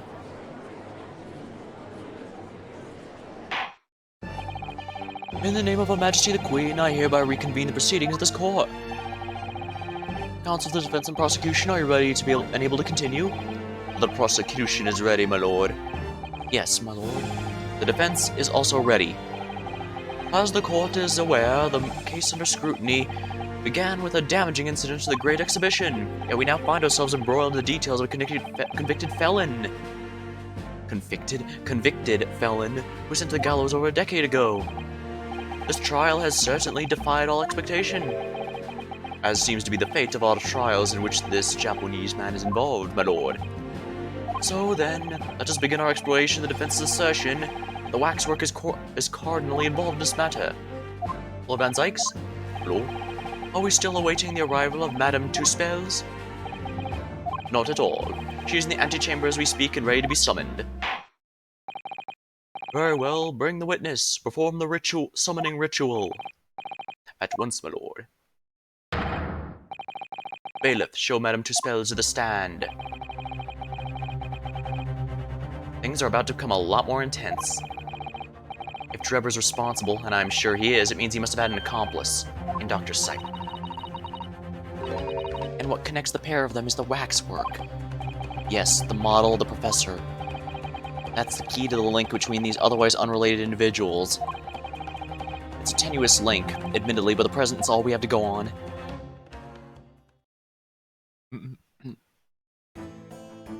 And she's making a Sholmes model. State your name and occupation for the court, please. My name is Madame Esmeralda Despair. I am a waxwork artisan, the proprietress of Madame Tuspel's Museum of Waxwork. You'll have to pardon me for working as I testify. My new exhibit must be open very soon. Yeah, he knows who it is. Oh, so he finally gets a statue, does he? Now there are 2 of them in the world. This is getting out of hand, isn't it? Oh my, what expression is she carving onto that face? A number of days ago, a particular Waxwork model was stolen from your museum. Can you confirm this? Yes, that is true. At first, we believed it had been kidnapped. A Waxwork model? Kidnapped? Yes, ma'am. There was a demand for ransom money left behind by the culprit. However, according to what I've just been told outside the courtroom, that was not the true reason. I understand it was utilized as a substitute for the body of a murder victim. At present, that is no more than conjecture proposed by the defense. This is the victim of the case in question, Mr. Odiasman. But of course I know him well. He is part of my odious personages exhibit. I detest to say what is evident, but Mr. Asman does not resemble the professor at all. Yes, but perhaps the faces are similar. Are you suggesting that we should see now the demasked visage of the professor? I have here the key. It is strictly forbidden to open the lock. That is absurd. Pardon? I don't know what face you have carved into your fancy figure beneath the mask, but clearly it won't be that of the actual killer. Indeed, the man's identity was never made public after all. The trial took place in a closed court. The proceedings were strictly confidential. The condemned man was summarily executed. His identity remains a closely guarded national secret. There's no possible way the repository of tawdry exhibits could get its hands on that information. Code homage. It would seem you are unaware of the Tuspel's principles. What principles? The family Tuspels has prided itself on sculpting models on perfection. Every detail, including the visage, is fashioned with a complete fidelity. Et voila, our principles. And there's a well-known legend about the Tuspel's waxworks from the time of the French Revolution. A member of the Tuspel's family is said to have made a waxwork of the queen who was executed. That is true. It was a century ago now. I believe the queen's face was carved in the minutes following her death, actually at the guillotine site. You are correct. The model is on display today in the House of Horrors. You Tuspels will stop at nothing to obtain a faithful replica of our subjects. Oh dear me, somewhat disturbing tenacity of purpose. Is the only way to obtain a truly lifelike representation of the subject. And it's been my family's secret for generations. Do you mean to say that beneath that mask? Oui, the true visage of the killer is indeed there. This is ludicrous, it's out of the question. The professor spread terror throughout Great Britain. As a result, the Madame Tuspel's special exhibit remains extremely popular even today. The killer emerging from his own grave is a sight to behold. You should come. I think, madam, it would be beneficial to hear your formal testimony on this matter. You'll explain every detail of this macabre model and your personal involvement in its creation. With pleasure. Witness testimony. The Professor's Waxwork. The special exhibit at the House of Horrors is based on a rumor that shocked society in London. An impression of the visage was taken directly from the corpse, in accordance with the Tuspel's family principles, and this the aid of the grave digger and a mold from for the head in the cemetery just before the interment. I hid myself until it gave me the signal. I was there for a very long time that night. As dawn approached, I was very worried it would be discovered. The gravedigger? The man sanctioned this? Oui. I would do all that is necessary to achieve the true resemblance my family is celebrated for. Nobody else knew. Only the gravedigger. What harm did it do, eh? So you truly saw it? The face of that monster? Naturally. I was aware at the time his identity was a secret. The Tuspels would not be Tuspels if we did not insist on absolute fidelity to our sculptures. I do not believe this. I myself have seen the special exhibit to your museum, madam. A truly blood-curdling scene in which the murderer is emerging from his own grave. The scene it depicts was the subject of many rumors in London 10 years ago. I have here a newspaper from that time. The special exhibit was based upon the picture in this article. It is the most detailed account of what happened, as reported by the eyewitness who saw it. 10-year-old article. Man rises from the grave. It's too absurd for words. The public enjoy absurdity, monsieur. That is why I've reproduced the scene as carefully as possible in my museum. And it's a waxwork from that exhibit that was stolen some days before the incident in the Great Exhibition, wasn't it? That is correct. The professor you see before you here. Most puzzling. Counsel for the defense, proceed with the cross-examination. This waxwork links Dr. Drebber to Dr. Scythe. Let's take a look at the 10-year-old article here. Unexplained phenomenon grips the Oxfordshire region. Mad sheep rampage. Charles Darwin to receive Copley Medal. The Great Stink Parliament is to finally address the foul issue. Was the bal masque to blame for the Great Blaze? Ireland Gulf Popular Theatre continues to draw attention to reports that Her Majesty Queen Victoria herself visited the Royal Italian Opera to inspect the site and offer words of condolences to the theatre's owner, Mr. Frederick Guy. The theatre had been leased to the famed magician John Henry Anderson, and there was some speculation the blame of the fire lies squarely with him for his insistence on holding his bal masque there. This magical trick had played a trick on him, costing the city a great center for the arts. The investigation of the true cause would continue next month, if not beyond, according to the source. Rise from the grave, criminal. Local cemetery, Mr. Drebber's dreadful encounter. Wait a minute, look at this! Odie Asman. He's the one who... Okay, this is absolutely going to be important. The waxwork, and there has to be some reason for that, which hasn't yet come to light. But I'll find it. I'll get to the bottom of what really happened. I'll prove that Dr. Seif and Dr. Drebber were in on this crime together. So Odie Asman wrote that article.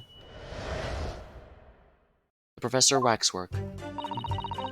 Okay, good. My 5 penalties are back. The special exhibit at the House of Horrors based on a rumor that shocked society in London. And that rumor would be a 10-year-old tale now, one that no Londoner would ever forget. Alright, I know just what you're talking about, I think.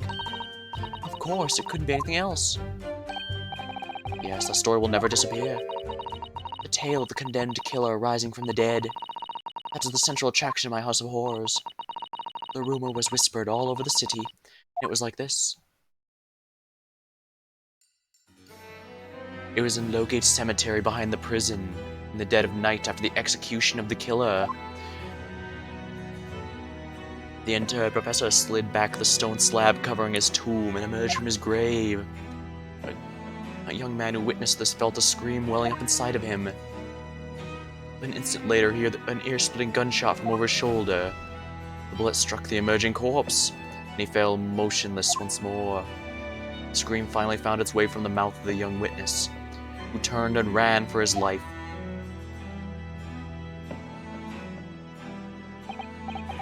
The corpse climbed out of his own grave. And somebody shot him. Who was it? Nobody knows, even to this day.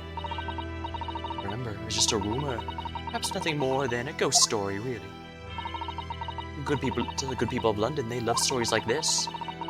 That is why it was in every newspaper across the capital. Oh, but was it just a story? I mean, this is exactly the scene that can be seen today at your museum, isn't it? Oui, the special exhibit was modeled on that very illustration. For a while afterwards, the contents of the article were reproduced in every newspaper imaginable. Madam, might I say something?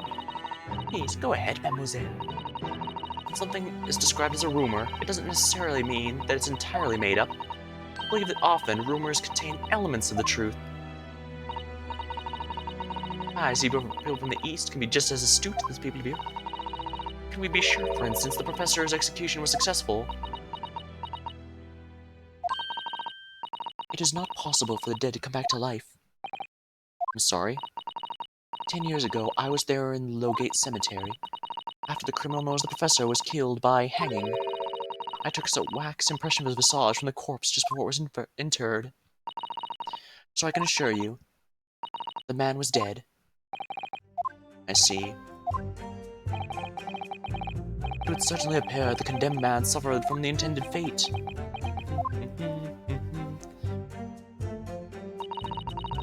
Impression of the visage is taken directly from the corpse in accordance with the principles. Is that true of every waxwork in your museum, then?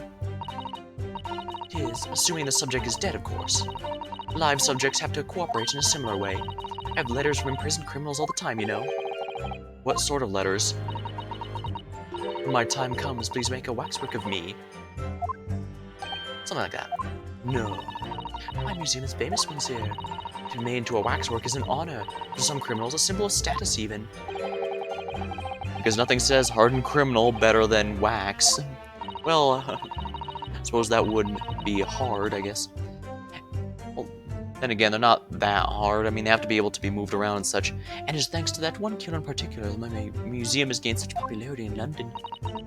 I refer to the star of the special exhibit, of course, the professor, whose form you claim to have captured by taking an impression from the actual corpse. There are no exceptions to the principles of two spells. I enlisted the aid of the gravedigger, create a mold for the head. Hold it! Surely that's, illegal, isn't it? It would seem the proprietors of this repository of novelties was blinded by monetary greed. Oh, that's a dog. Did he have a nightmare? It had nothing to do with money. The man is part of London's criminal history. That's why I had to sculpt him, to record his history. I guess the dog needs to go out. Alright, give me one moment, please. Alright. It is the restaurant, the Two Spells Museum.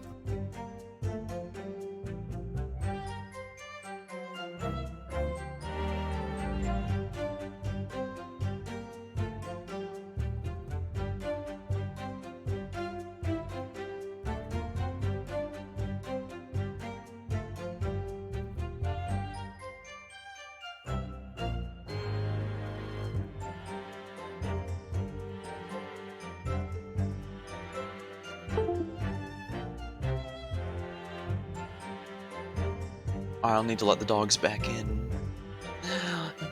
The dog back in a bit. Poor thing. I hope it was just a nightmare, not anything major. Well, now that he's awake, at least the nightmare's ended. Gosh, that's the only thing I can think of for why he'd wake up, yiping like that, poor thing. This is the Russian, the Juice Museum. If the man was convicted in a closed court and sent for immediate execution, surely nobody but the members of the judiciary present know the killer's true identity. I assure you, behind that mask is hidden the true face of the professor. Do you realize what you're saying? The professor's identity is a national secret. I understand, and now the truth about the special exhibit's been revealed. It must perhaps close. Of course it will, as will your entire museum if you do not tread carefully, madam. That could be another interesting chapter in the history of my family, I think, don't you? So 10 years ago, on the night of the professor's execution, I took a wax impression of his face from the corpse. Oui, exactement. I hid myself, so he gave me a signal. I was there for a very long time that night. You were there longer than expected to be? I had some difficulties in capturing the subject's form correctly. I'm gonna take a drink real fast, my throat's really dry.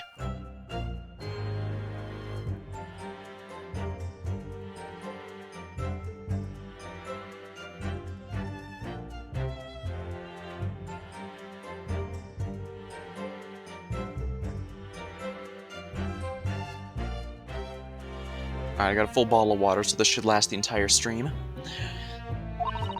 As I removed the mask, the mouth of the cadaver fell open and I had some problems with the chin.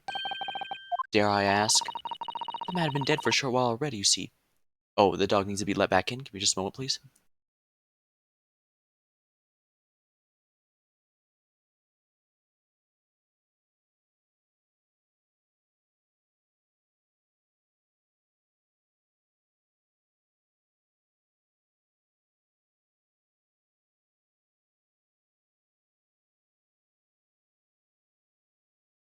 Alright, there we are. Doesn't look like he's injured or anything, so that's good. I guess he must have just had a nightmare of some sort. Well, you can rest assured I'm keeping an eye on him just to be sure.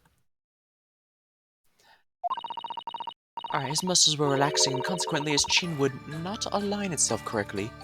So it's the point after Rigor Mortis?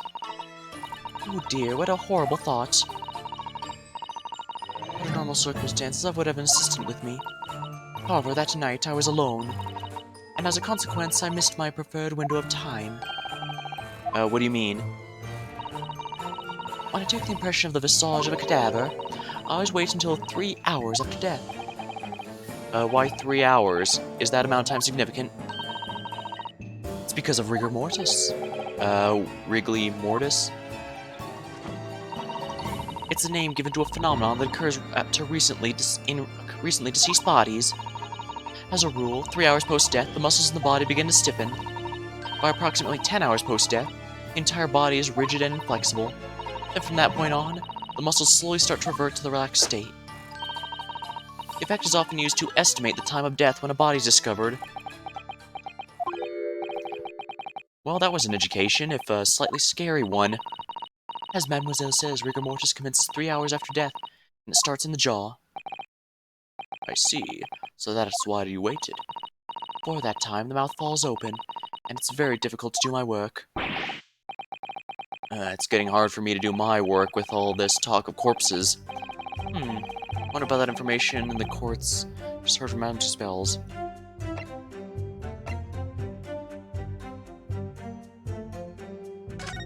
think it's significant. The information about the Rigor Mortis you just shared with us, would you mind including it in your formal testimony? I believe it could be significant, you see. Of course, I do not mind at all. I can't help but feeling that after this latest topic, the atmosphere in the courtroom has become extremely grave. This is no time for jokes, Miss Duzato. Madam, kindly amend your testimony as discussed. Certainly. It took me a very long time because it was before the onset of Rigor Mortis. Hold it! So rigor mortis being the phenomenon you described, whereby the corpse becomes stiff after death. I think you said that it starts at the jaw about 3 hours post-death. Is that right? Oui.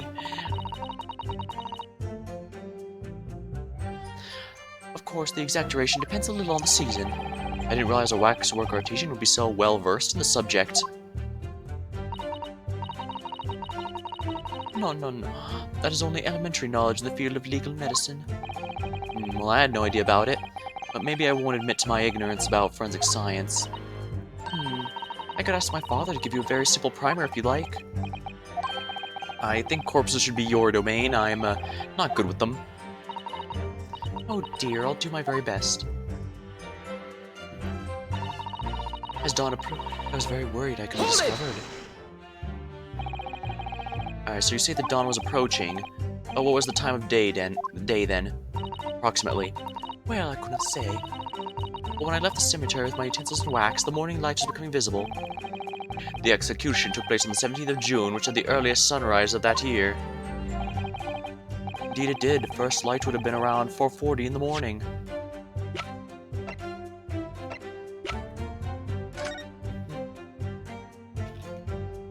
Midnight.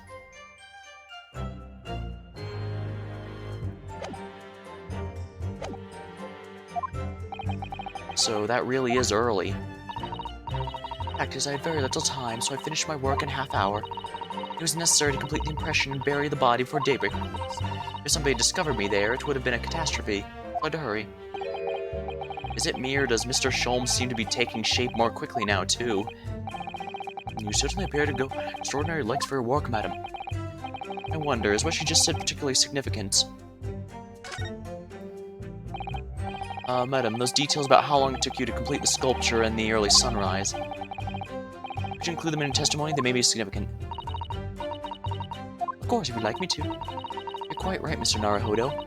It is intriguing. At sunrise at 4 in the morning, it would be absolutely unimaginable at home, wouldn't it? That's not quite what I meant by significant.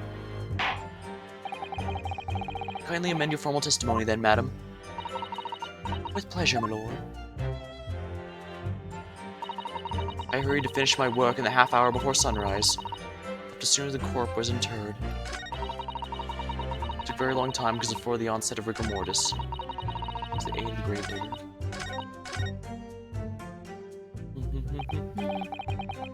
That's all I have to go on. What's your feeling, Mr. Naruhodo? For some reason, Dr. Scythe went along with Dr. Drebber's plan. Now, if that's really true, the professor's the only other thing we know of that links the pair of them. So I feel sure that waxwork must be the clue to this mystery somehow. In that case, we must use this cross-examination to uncover exactly what that means.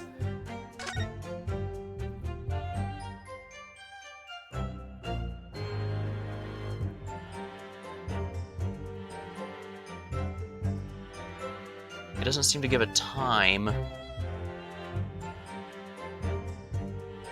Yeah, I see no time here. So Rigor Mortis onset of 3 hours. Death by hanging confirmed at midnight, 17th of June. And 4:40 is when she left. So that means at 4 o'clock, and Rigor Mortis occurs 3 hours after. Otherwise, the jurors are sure to revert their leanings, and the trial will be over. I agree, but interestingly, uncovering what the professor has to do with all this means more to Lord Van Zykes than anyone. That's the impression I'm getting, anyway. Yes, as do I. After all, he has a profound connection to the professor as well. A special exhibit in the House of Horrors based on a rumor that has shocked society in London.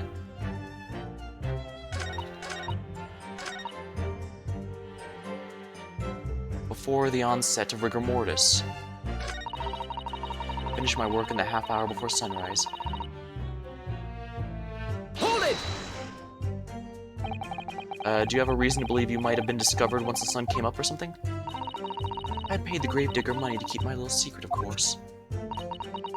With the morning light, I knew that the warden from the prison would commence his patrol of the area. Couldn't you have just paid off the warden too, then? I had already paid the gravedigger, as I said. I cannot buy the silence of everyone, or the secret is no longer a secret. The sunrise was at 4:40 a.m. that day, which means that it would have been around 4 when you began your sculpting work. Oi, that must be correct. That would then be the gravedigger giving the signal to come out of hiding. Alright, so we know this has to be because Rigor Mortis is 3 hours. But it claims to be at midnight.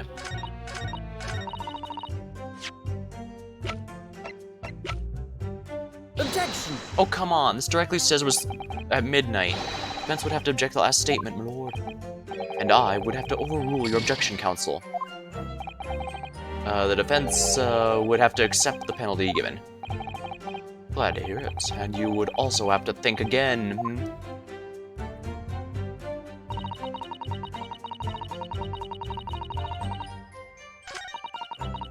For a long time, this was before the onset of Rigor Mortis.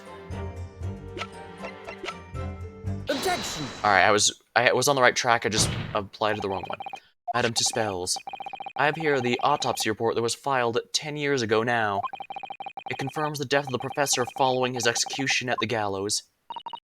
And is that a problem? I believe it is, because your testimony and a particular detail in the report completely contradict one another. Oh. Are you going to explain yourself, my Japanese friend? According to her testimony, Madame Two Spells was creating her wax impression just before dawn.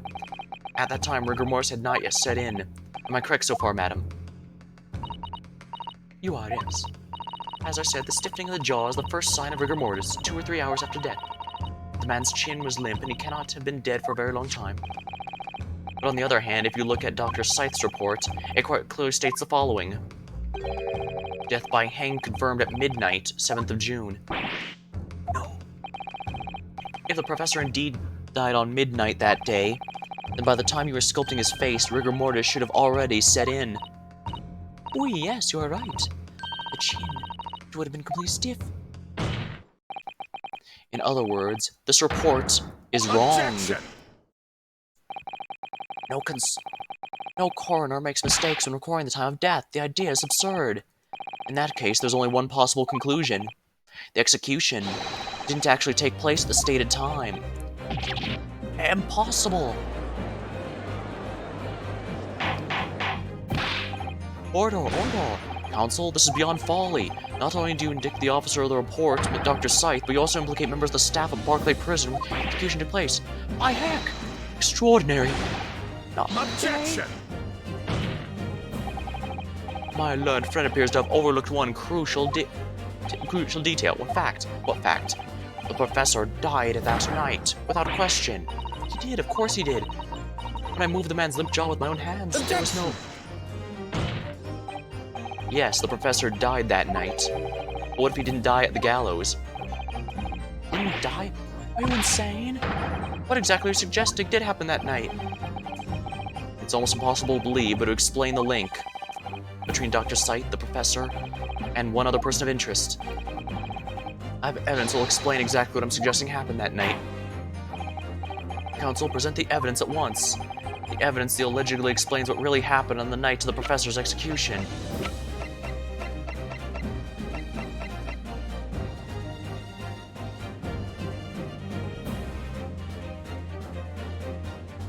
I think can't, because I remember it had blood on it. Take that! What have we here? Objection! That's not it. Before considering the night of the execution, I would strongly advise the defense to concentrate on what is happening right now in this courtroom. What?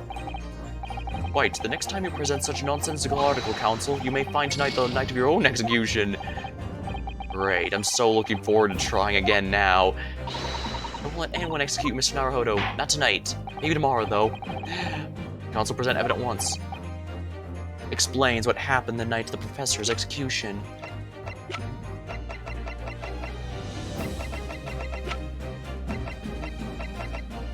The 10-year-old article. I was a bit ahead of myself. What happened that night is clearly written plainly in this newspaper article. Executed criminal returns the dead of night at local cemetery. You're suggesting it was a corpse coming back from the dead now? Well, if this article is to be believed, yes. The professor, assumed dead from following his execution, emerged from his grave and was killed again. Don't be a fool, that is simply a rumor published by the gutter press. Can you be certain of that? Are you serious? Now, the point is, the article says there was a witness to what happened. My word, yes indeed. The young man who stole into the cemetery by chance at night. Objection! Of course there was a witness, the story didn't write itself. But obviously the man made it all up. And in any case, it was 10 years ago now. There'd surely be no hope of finding him. On the contrary, my lord, we all know this witness well. What? Are you suggesting, counsel, that you identified the person in question? That you know claims to have seen these utterly possible events? Yes, my lord. In fact, you could say that he's right here before my very eyes. No, substantiate his claim then, counsel. Who was the alleged witness to the staggering scene from the cemetery years ago? Enoch Drebber.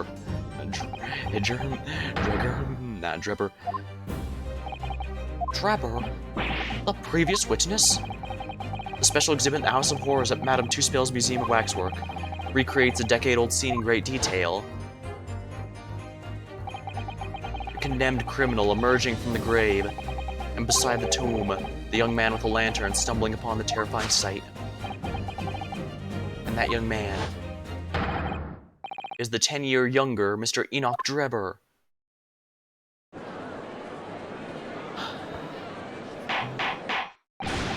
Order! Surely not, counsel. Drebber was there in Logate Cemetery. What's all this talk about Mr. Drebber? Is that name significant? Of course, Madame Tuspel doesn't know, does she? Yes, it's extremely significant, madam. To your situation as well, in fact. What situation? The theft of the Professor of Waxwork from your museum some days ago was perpetrated by the very same man. No, but that would mean... Madame Tuspel. Would appear you know the name Enoch Drebber. Oh, yes, I know it. But from a long ago in the past. What? Oh my. Good gracious. Explain yourself. Tell us everything you know. Yes, of course.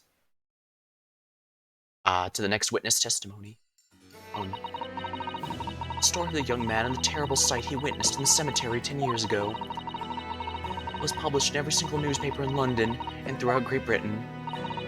However, in all the articles, the witness was simply described as a certain young man.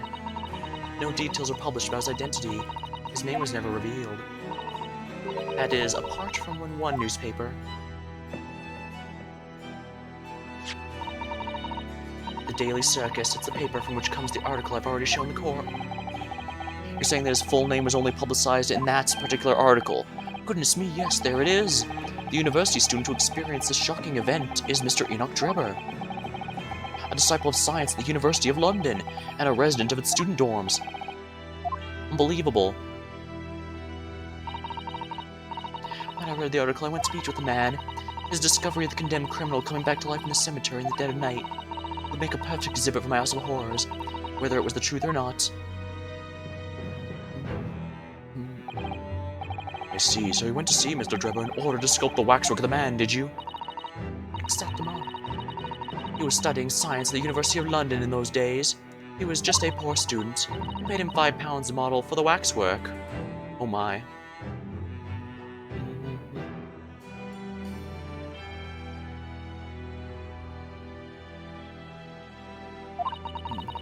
And since that time, it has been in my museum to recreate the scene of terror from the cemetery.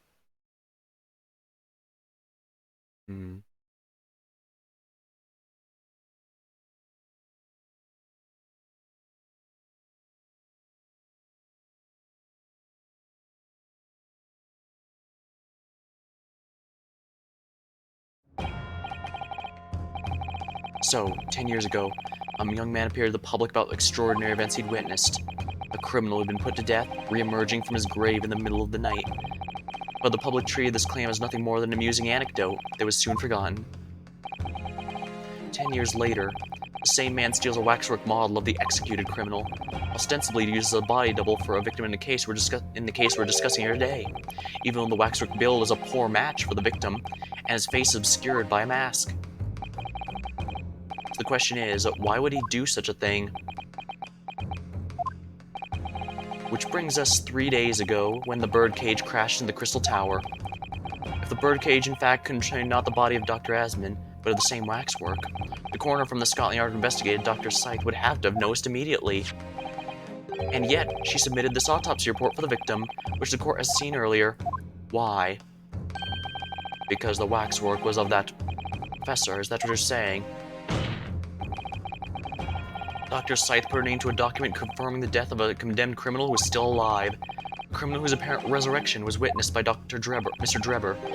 But that misconduct was a deadly secret the coroner would do anything to protect. Which is precisely why Mr. Drebber used that particular waxwork as a body double. Oh.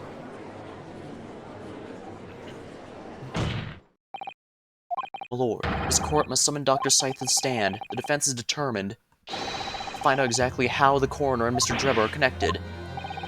But according to the missive I received this morning through the prosecutor's office, Dr. Scythe is unable to participate in these proceedings. Is that not the case? She told us so herself, didn't she? Lord Van Zykes won't be summoning me as a witness. Lord Strongheart has forbidden it. Lord Strongheart, the Pandora's box you were warned about is the Professor case. Please don't make the mistake of thinking you'll get any information about it out of me. Something happened on the night of that killer's execution 10 years ago, and surely no one would want to get to the bottom of that more than Von Zykes. The prosecution calls for the instructions that missive to be scrapped. But Lord Van Zykes, the missive was issued from the Lord Chief Justice's office. The assigned prosecutor has the final say on policy in any particular trial. In other words, me. Let Enoch Drebber and Dr. Scythe both take the stand together. Order, order! Very well, I will uphold your request. Bailiff, send a subpoena with immediate effect addressed to Dr. Scythe and the investigation team. The woman is compelled to attend on Her Majesty's orders. Alright then, Enoch Drebber and Dr. Scythe. If they weren't colluding with one another, this crime would never have been committed. I'm just a stone's throw away, and I can feel it. The truth behind all this is about to come out.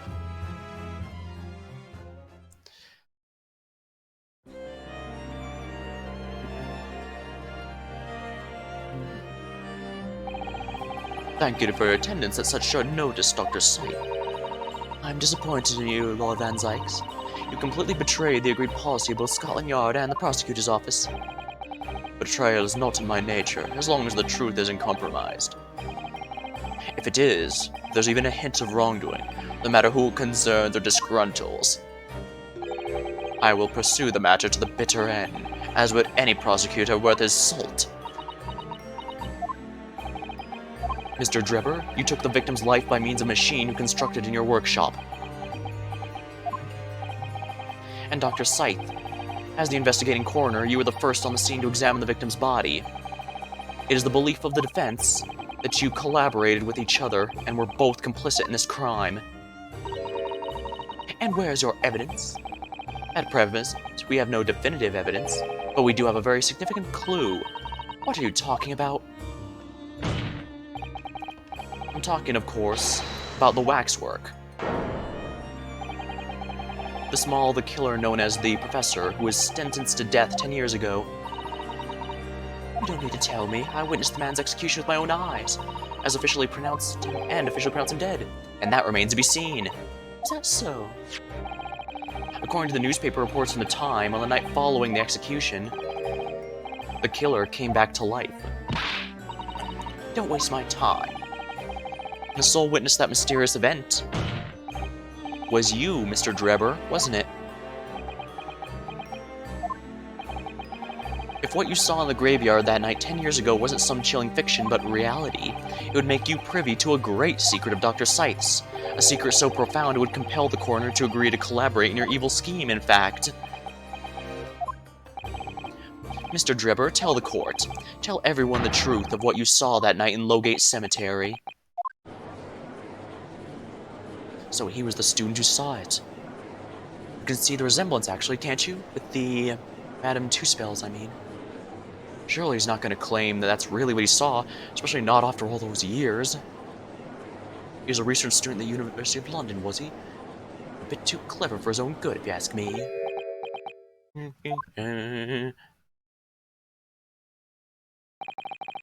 What an interesting twist. When at the time, not one person would take me seriously. Yet here we are, 10 years later, and suddenly my story matters. And in a court of law, too. So basically, yeah, Dr. Scythe was lied about his execution, and he was supposed to leave that night. And the professor was supposed to get out of his grave and leave, escape into the night after a fake execution. But someone found him and shot him. Very well then, if everyone so wishes. Let's be frank, I'll tell you the truth of what happened that night, for what it is worth.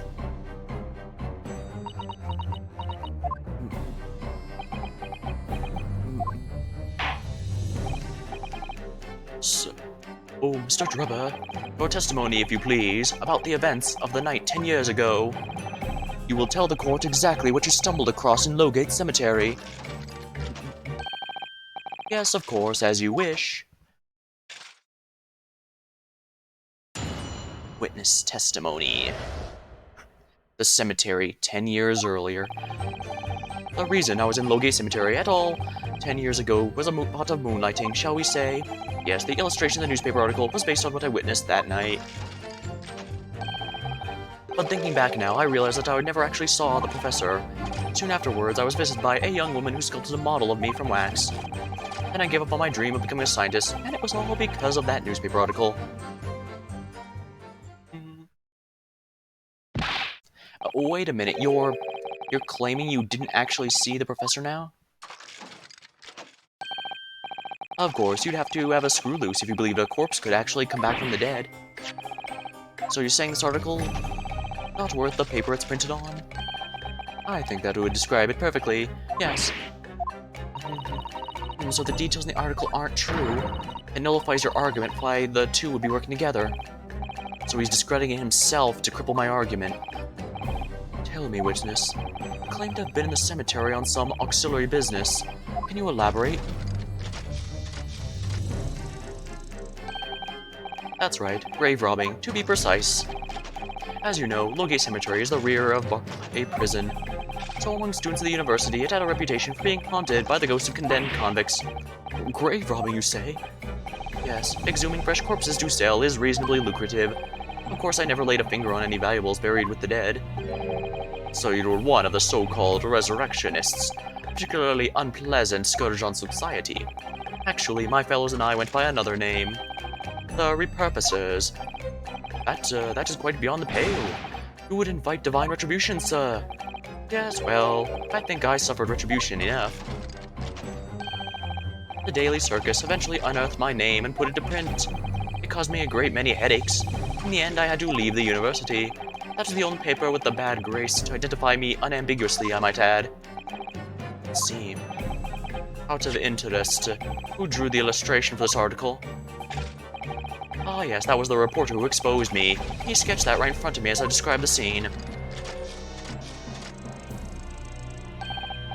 Obviously, as time ticked on, I bitterly regretted what I had done, claiming to have seen something I never truly saw.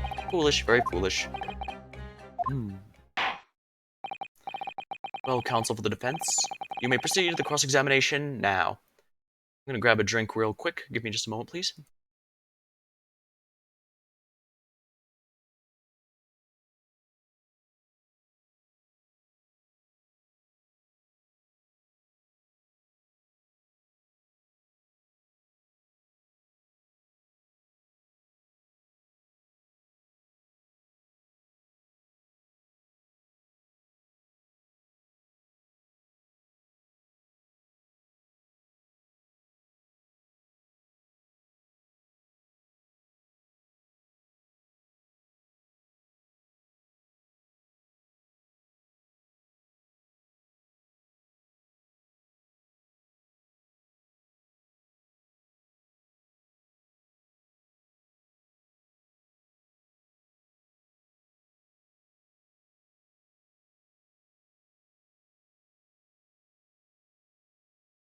Sorry about that.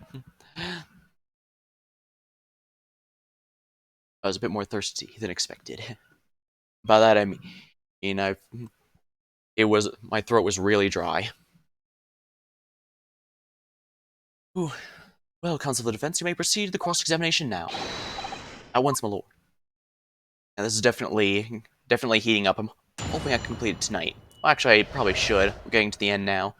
We finally have a vision of what happened, as well as his motives. The reason was for a spot of moonlighting. Hold it! By moonlighting, you mean grave robbing, do you? Surely you only need to look at the graveyard scene and my appearance to gauge the answer to that.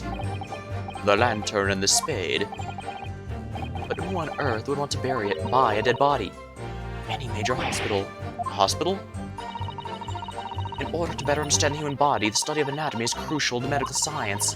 There isn't a hospital in the world that has enough specimens to work with. Obviously, they can't openly express an interest in obtaining more by dubious means. As aspiring scientists, we young research students had no money to work with, as I'm sure you can imagine. So we made surreptitious agreements with the hospital via some of our medical student acquaintances. We would never take anything of value from the graves. It was all for the furtherance of science, you see. That's what we all told ourselves every time we stole the graveyard at night, spade in hand. You realize body snatching is a serious crime. If you were caught, you could expect the gravest of consequences. We students were caught between the hammer and the anvil. We needed funds for research. Mr. Harebrain said exactly the same thing. I'm quite speechless. And the apparent levity at which you revealed this abhorrent behavior. Well, if you want to know why I was there at Lowgate Cemetery, that's the reason. But I never expected it to end the way it did. That, I regret to this day. Yes, the illustration in the newspaper was based on what the witness that night.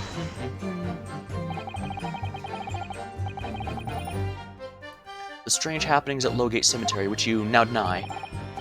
Not entirely. I ran to fetch the police at the time, you know. I was shaking like a leaf. But they did not believe a word of it. In fact, I was very nearly arrested myself.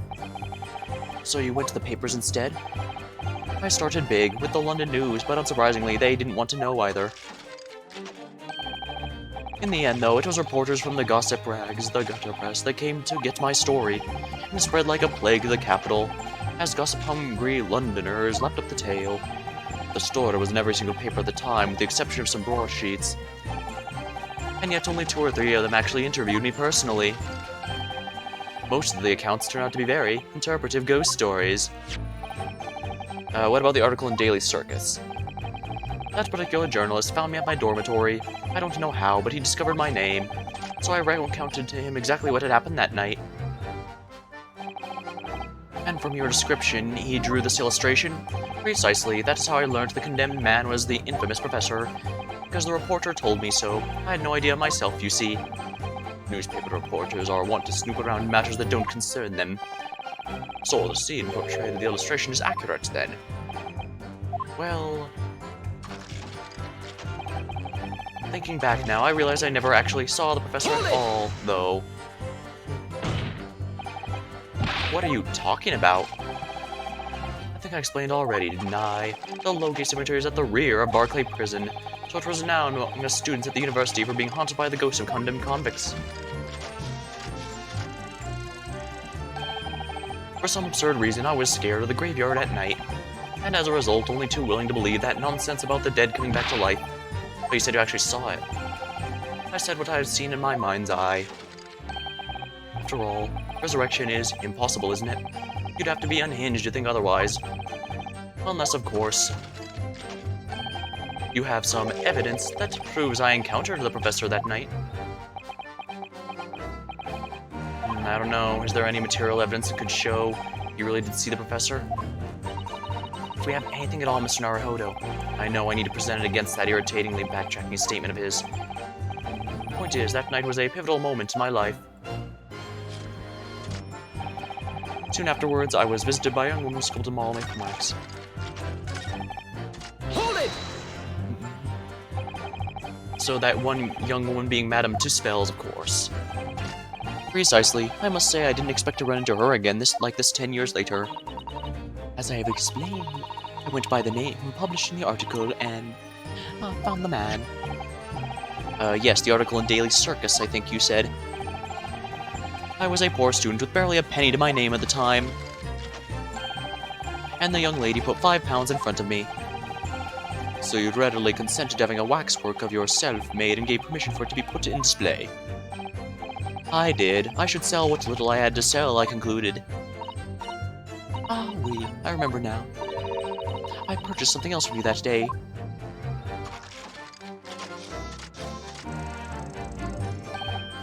Did you? I can't say I remember. What was it, madam? His camera. Ah. Oh yes, I made a point of taking it with me whenever I made an excursion into any cemetery. You took a camera with you, sir? To what end? To record the details of the bodies I disinterred. But I had no intention of ever visiting a graveyard again after that night, so I sold it. I see. I still have it, monsieur. It's part of the special exhibit to my House of Horrors. I am very meticulous about such details. This is the two spells way. It would seem, then, this is the very camera Mr. Drebber took with him. Alright, yeah, these are mostly clues to help out if I didn't figure out the camera was proof that he encountered someone. But, of course, a dead person doesn't have blood flowing through the body. So I still stand by my firm belief that the professor was not actually dead and was genuinely intended to leave his grave and just vanish into the night. Yes, interesting. The details of the camera. Okay, yeah, but we also needed to get an update to prove this was the camera he had and not just a recreation. Hold it! So this article, you mean? Published in the Daily Circus? Yes, somebody informed the dean that it was my name that appeared in the article, and carelessly let slip that after night I was digging up graves. Hardly a model student, you might say. The university's reputation was execrably defiled, and I was expelled as a result. Dude, I had no idea. And having been ruled out after the university, you found employment in somewhat specialist trade. Ooh, so this explains his motive. He wanted to kill Mr. Asmund not for money, but as revenge for getting him kicked out of university and unable to follow his dream of being a scientist. You combined your knowledge of science with the knowledge of stage magic to create various experimental machines which intended to demonstrate never-before-seen technology, and use those deceptive machines to trick the government and private investors into giving you money.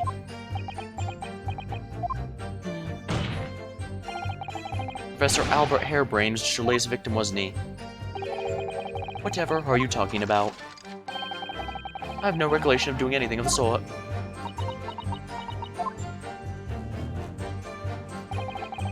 What's Drebber up to? Why would he suddenly change his tune and recant his claim? I wonder if perhaps it's because his circumstances have changed now. His circumstances. Well, if he admits to having seen the professor emerging from his grave 10 years ago, it will expose the secret in Dr. Scythe's past she would desperately want to hide. Yeah, of course. If Drebber and Scythe are working together now, then if Drebber were to betray her, there would be no reason for her to continue to cooperate. And in that case, there's only one way around it. I'll have to prove he really did see it. Prove he saw the professor's corpse coming back seemingly back from the dead as he originally claimed. Yes, Mr. Naruto, exactly. Pretty sure I know what I need to do here. This actual camera. Objection! Oh, come on, how's that not right?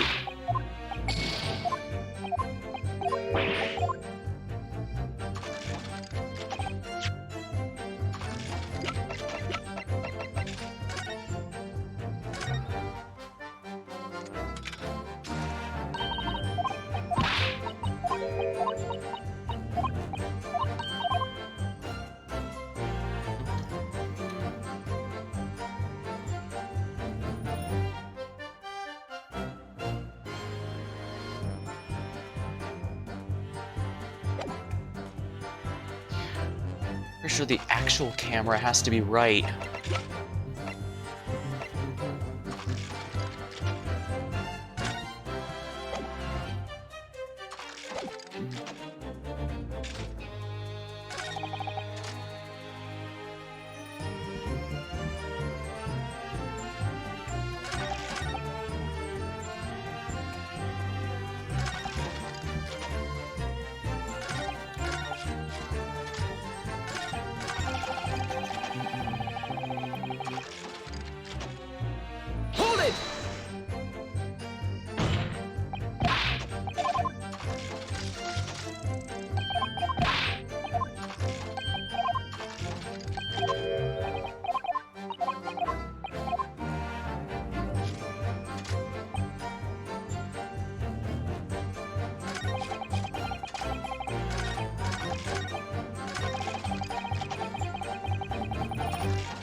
Sushin, the newly free the earth, the young man who.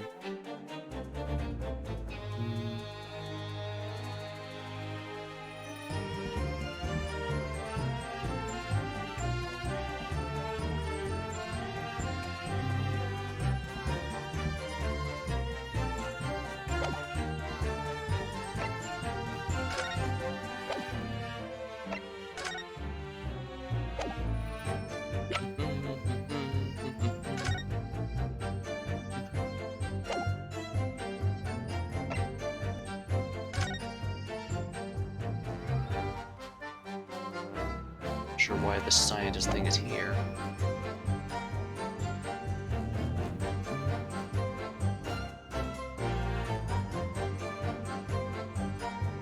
I mean, I guess this does technically disprove that.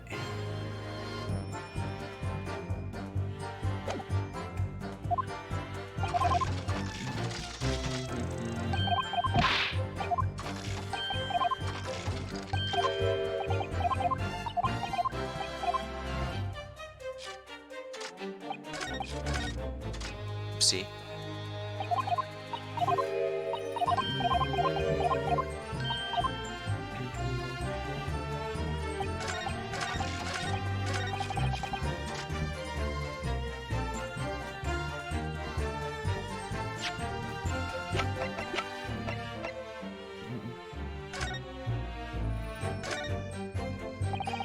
There's a little metal plaque here.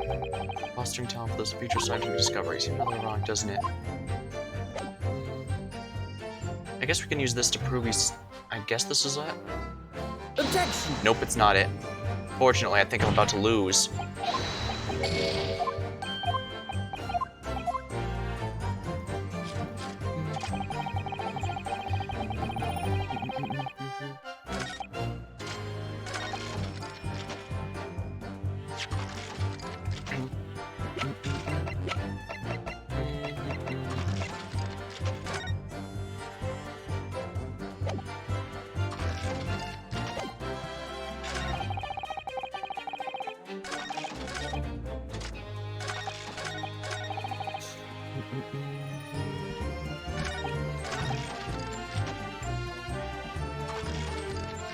Hold it!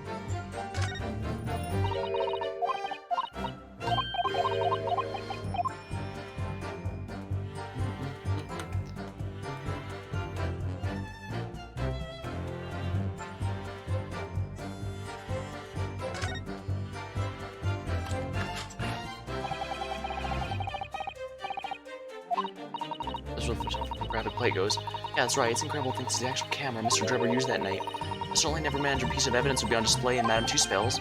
She's very keen on everything being as true to life as possible, though, isn't she?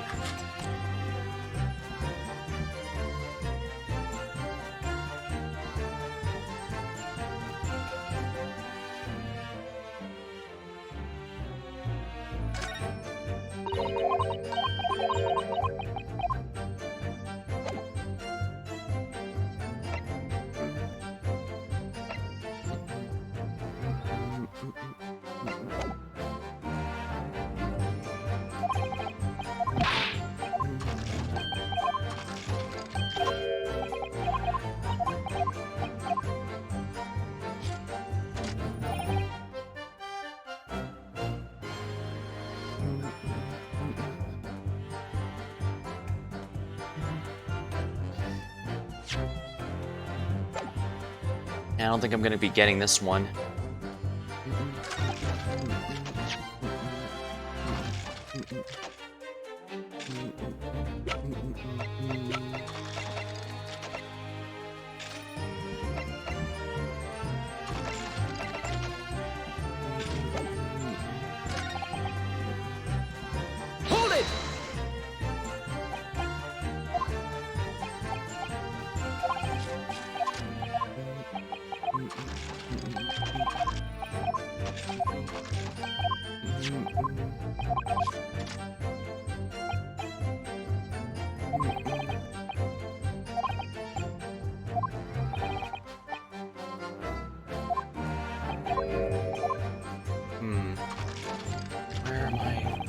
looking back now, I realize this is obviously the part I need to address, but...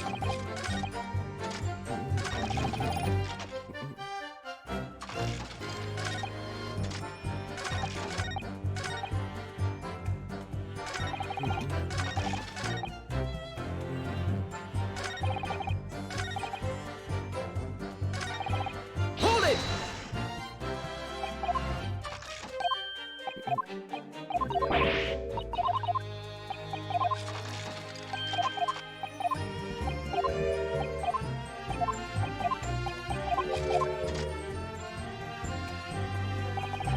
Hold it!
What piece of evidence do I have that forces him to admit that he had to see the professor, though?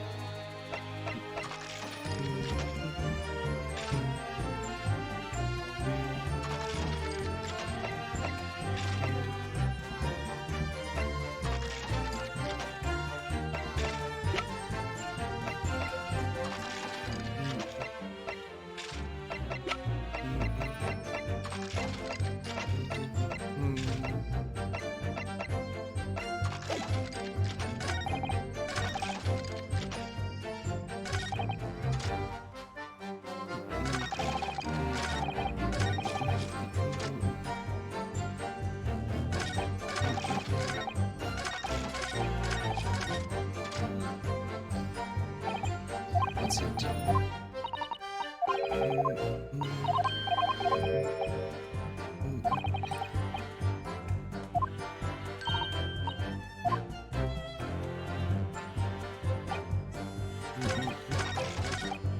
Hold it!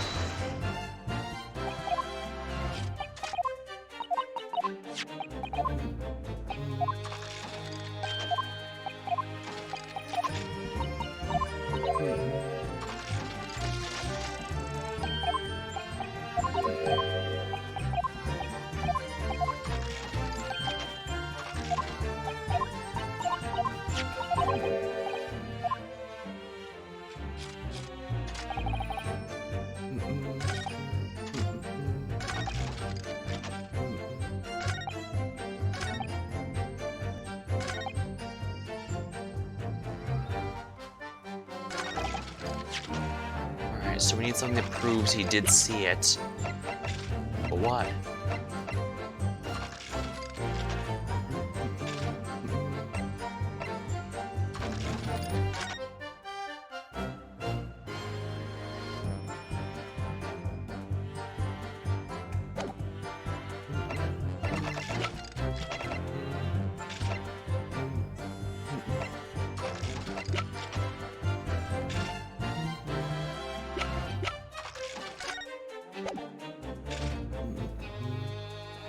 Tale of eyewitness. Objection! Sorry, Mr. Dribber, but I don't believe that. Don't believe what? Your latest claim. You did see the professor that night, 10 years ago. Oh dear, we seem to be at odds. But I was there, and you were not. I know what I didn't see. The illustration with this article was drawn based upon what you told the journalist you witnessed. A figure emerging from the tomb, wearing an iron mask. Yes, when the killer was tried 10 years ago, it was decided the closed court's ruling that the man would wear the mask to hide his identity. It wasn't to be removed even during his execution and subsequent burial. Even the prison wardens were to see the man's face. But obviously the provision of this mask was not public knowledge. So, Mr. Drebber, as you've just heard, a lowly student at the University of London certainly wouldn't have known about the condemned man's mask. So unless you've actually seen the professor that night, it's inconceivable the artist would have included the mask in the illustration.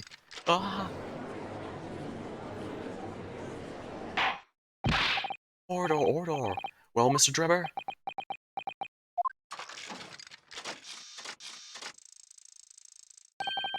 It is a vile scene, isn't it? Feel it closely. As I've already been at pains to point out, I was utterly petrified, which is why I had in my head that I'd seen such a blood-curdling sight. But afterwards I came to my senses and realized that I had been mistaken. What do you mean? You're still saying you didn't see it? If you're stubbornly sticking to that witness, then amend your testimony to explain exactly how do you think your eyes deceived you. Of course, only too happy to oblige. I can't believe he's still not going to concede the point.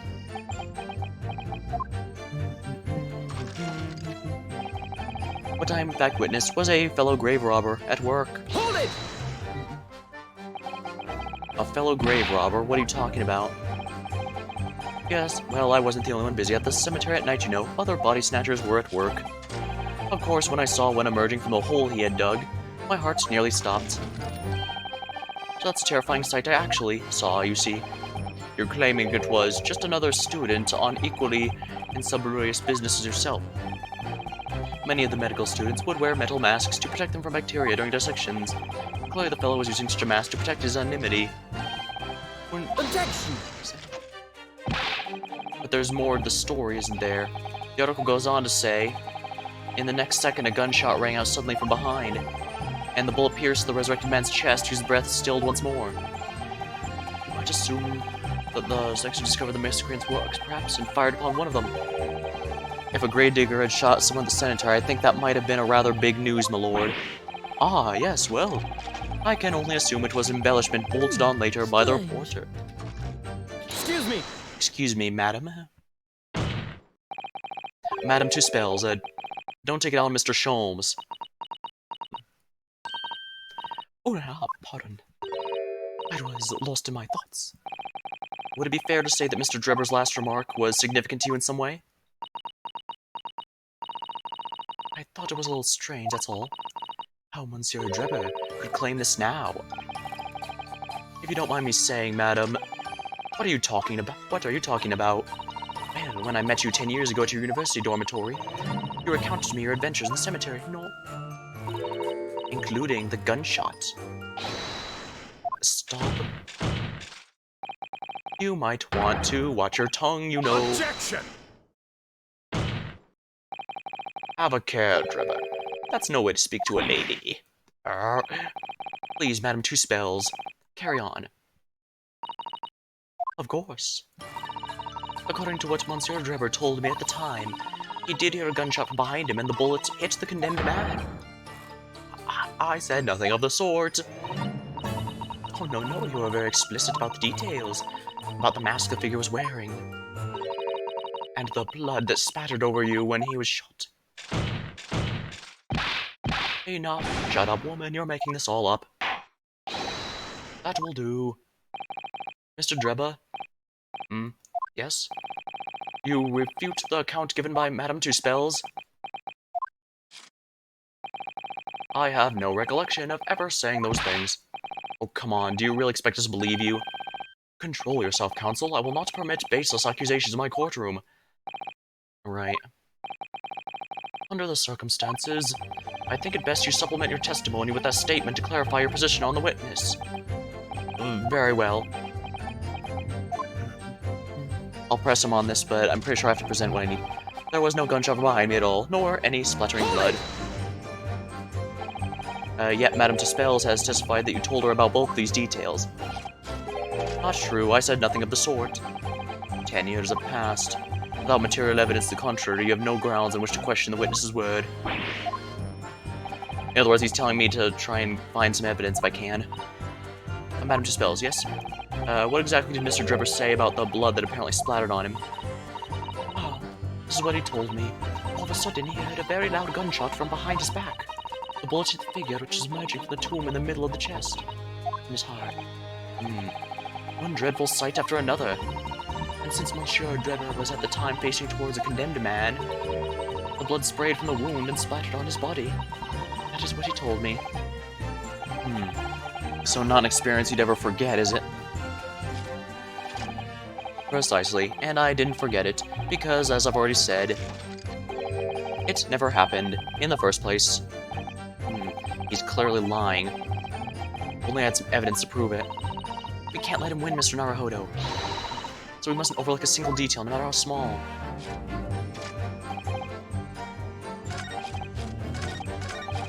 There was no gunshot, no more spatting blood. Now I get to present the one I wanted to. Objection!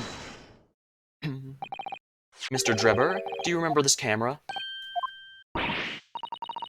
That is the camera from the Faithful Knight. Yes, we borrowed it from the House of Horrors. It's the camera I took with you in the cemetery that night, Mr. Drebber. And is that supposed to be significant? This kind of camera is rarely seen in our homeland, so my colleague and I were keen to examine it closely, and we noticed the lens extends forwards at the end of some bellows. Like this. Hold it! What is that? There, just on the bellows. That looks like a dark red stain. But shouldn't blood be brown if it's old and dried? Well, I guess they figured it would probably be better to make it look red, breaking a bit of realism. That's right. It's a rather conspicuous mark here on the bellows, in fact. Oh, goodness, are you suggesting? Yes, it would appear to be a splatter of blood. Something that could be confirmed with a simple chemical test. Isn't that right, Dr. Sight? It would be difficult to determine if it was human blood, and not the blood of some animal. But yes, to test whether or not it's blood at all is simple enough. I propose Madame Tuspel's testimony was correct, and on the night in question 10 years ago, you were splattered with the blood from the gunshot wound. Well, and that furthermore, you really did witness the condemned professor emerging from his tomb.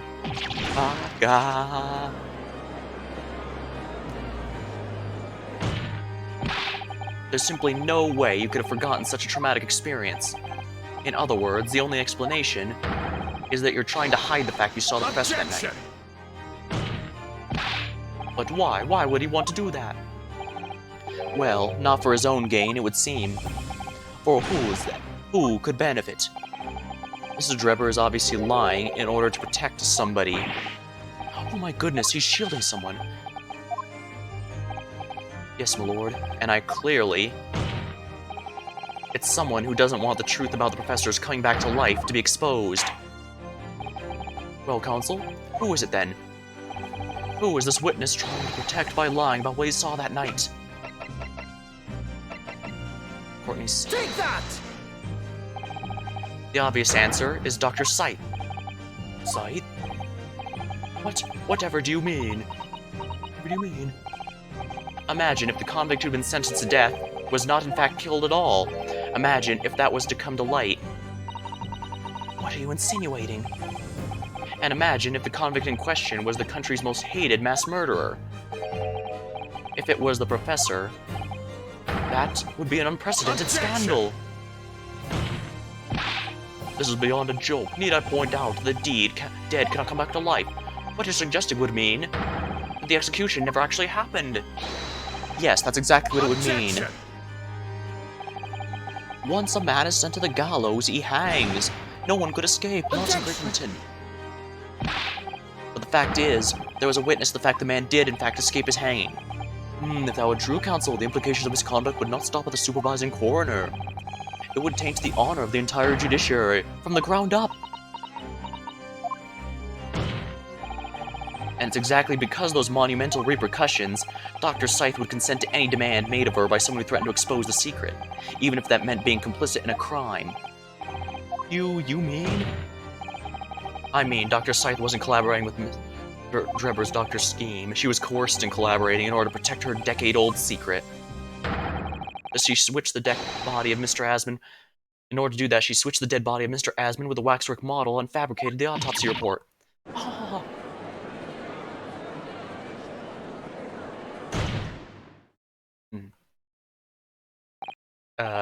Lord Van Zykes? Pray forgive my freshly filled hollow chalice, and a whole raft of other discourtesies now. Goodness me! It's just the sort of tall tale the Londoners would enjoy, I grant you. An executed killer rising from the dead, Scotland Yard cover-up, conspiracy at the highest levels. So let me ask you one thing. And what's that? If the condemned man really did emerge from this tomb that night, only to be shot in the chest, who pulled the trigger? And disposed of him forever? Well, I have no idea at the moment. We have too little information to work that out at the present, I think. I couldn't agree more. The Old Bailey is no place for wild fantasies.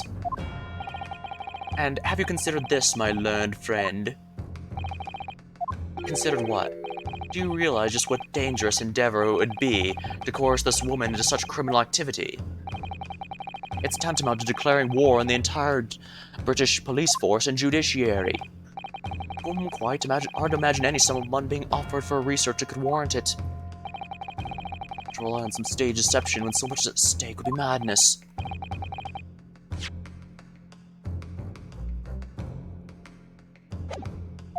I suppose that does make sense. And this is no petty crime either. The victim was murdered. A man who had already invested money in the venture and would be instrumental in future profits as well. Yes, I had no reason to kill Mr. Asman at all, or if forgetting this death results in me not having a single penny.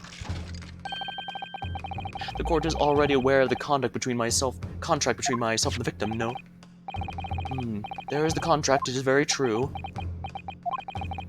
The motive for this case runs deep, though. I can feel it. Using threats to force the head of the forensic investigation team to cooperate is extreme, especially for a government grant he had no guarantee of receiving in the first place. If the research grant was the aim, taking Mr. Asman's life would make no sense anyways, which means his motive wasn't money at all. He was just trying to kill Mr. Asman. But why? What was his motive then? Your time is up, my learned friend. I'd say you have one last chance before the jury lose their patience with this charade. Let's see if you can back up your heady proposals, shall we? Oh, Kazuma dodged that pretty well. How can you explain why an engineer would throw all caution to the wind and threaten his own country? At this point, I'm not prepared to listen to more of this outlandish conjecture without proof. So, counsel, present your evidence. Alright, who exactly was Mr. Asman to Drebber? There's a connection there that no one's seen yet. The newspaper article. I'm going to have to present 2 pieces of evidence to show what it is.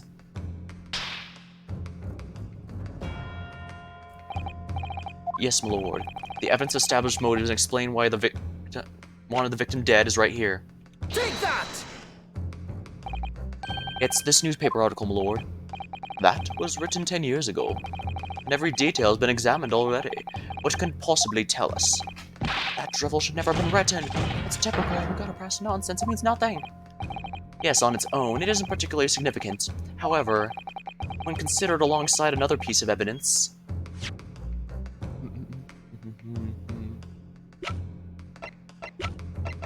the trophy to show that it ruined his life.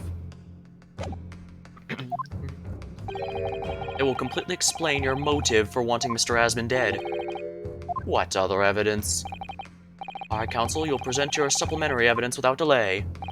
The evidence which, when cross-referenced with the newspaper article, establishes a motive for the deed. Take that! I think it's fair to say that after your presentation of evidence, Counsel, we have only half the story. That's right, my lord. Which is why I just presented another piece of evidence to complete it. Clearly, my learned friend only had half an education, and irony wasn't included in the syllabus.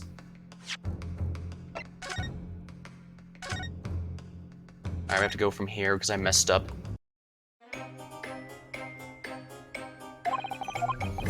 What the? This far back?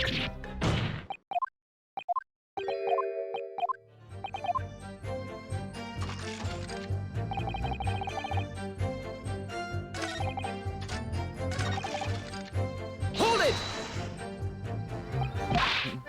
Oh dang, I really have to go through a lot, don't I? Well, at least it's good enough to... nice enough to let you continue.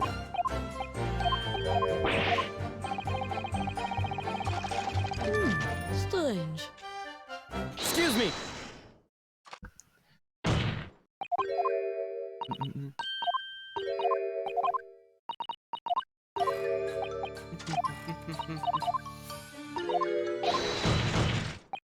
Objection!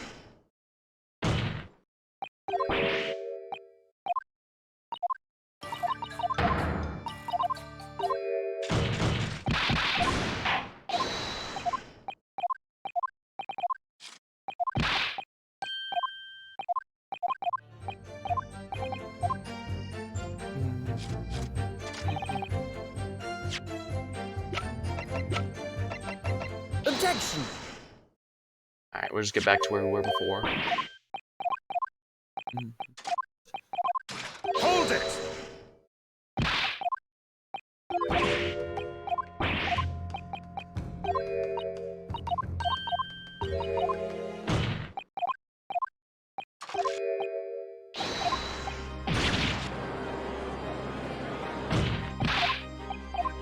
Objection!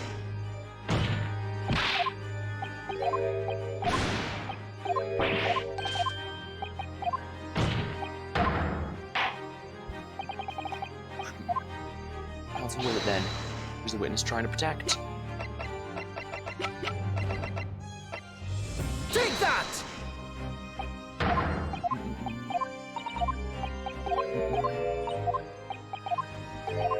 Objection! Objection! Oh yeah, he did have 2 objections in a row, didn't he?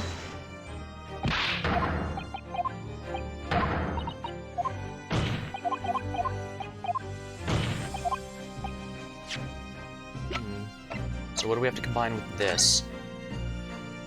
Yeah. Odiasmin.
we're getting back to where we were, but the problem here is I only have one option.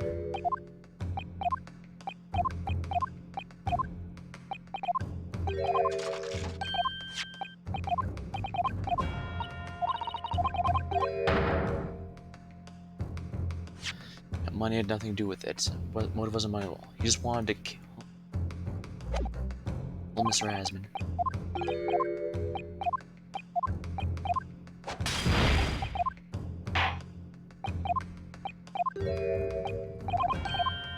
Two pieces of evidence.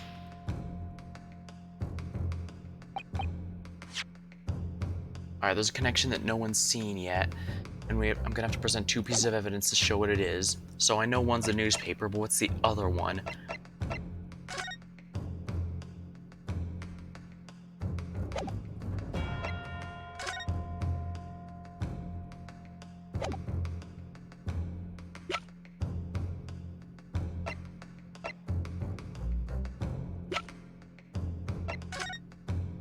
Yeah, we know he was the reporter here that ruined his life, but what does that mean? What else can be used to establish that?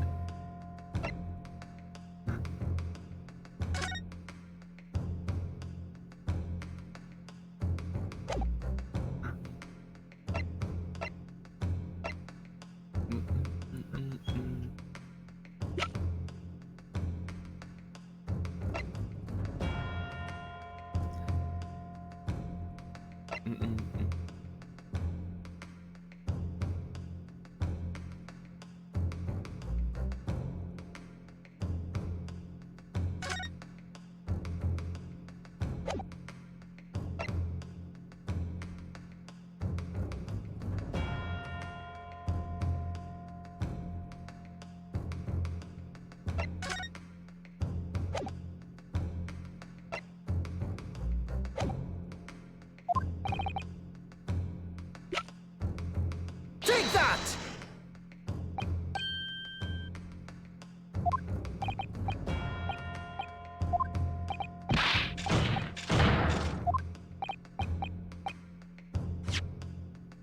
I should really save right now because I might have to redo this a few times. This is actually a pretty rough puzzle.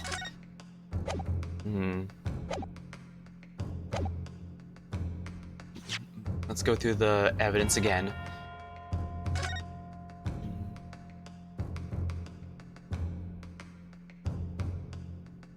Oh, this is gonna be examined again. The Reaper attacked. It's the kingpins of the criminal underworld generally managing to escape conviction in the Reaper's trials. This isn't the first time their henchmen have tried to attack Lord Van Zyke's results by the sound of it. Makes you think, if that's how the justice system works in London. There must be dark forces at work.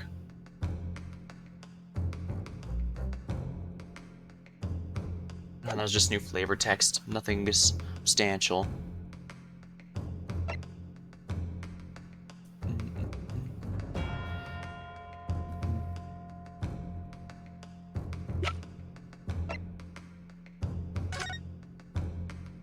Requires a contract the provider to fund this machine.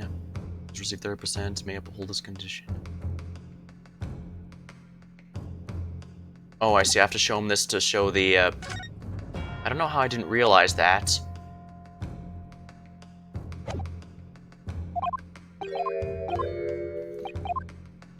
Well, I messed up this case something fierce, didn't I? Take that! Because it has a signature. This contract, my lord. Mr. Drebber, this is the contract you signed with Mr. Asman. Yes, that's right. The very document, in fact. That proves I had no reason to kill the man. No, I'm afraid not. What? There's something very significant this newspaper article and the contract have in common. Really? Yes, and it's that common link that shows very clearly why you were determined to kill Mr. Odie Osmond. It seems the defense has uncovered something the rest of us have missed. So, my learned friend, point out what these two pieces of evidence have in common. Where exactly is the link between this newspaper article and the contract? Take that! Unfortunately, I believe in order to get the achievements in this game, you have to complete the trial, every single case in the game without failure, so I've unfortunately failed this one pretty hard. And I believe the first case of the second game has also failed. Alright, the thing that's important is its signature. A signature? The signature on this illustration that accompanies the 10-year-old article and the signature on the contract belong to the same person. As the court has heard, this illustration was drawn 10 years ago by the newspaper reporter who found Mr. Drebber and interviewed him about his ordeal.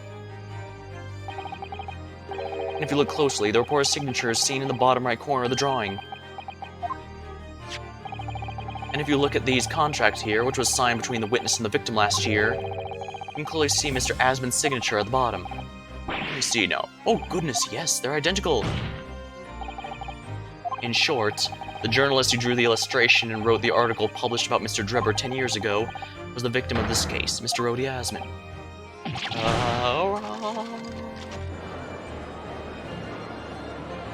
Objection! But explain to the court why. Why would that constitute a motive for the witness to murder Asman? Well, if you think back, remember Mr. Drebber talked about that article in his testimony. Grave robbing, you say? Yes, exhuming fresh corpses to sell is reasonably lucrative. That is quite beyond the pale. You would invite divine retribution, sir. Yes, well, I think I suffered retribution enough. The Daily Circus eventually unearthed my name and put it in print. It caused me a great many headaches. In the end, I had to leave the university. That was the only paper with the bad grace to identify me unambiguously, I might add. Then I gave up on my dream of becoming a scientist, and it was all because of that newspaper article.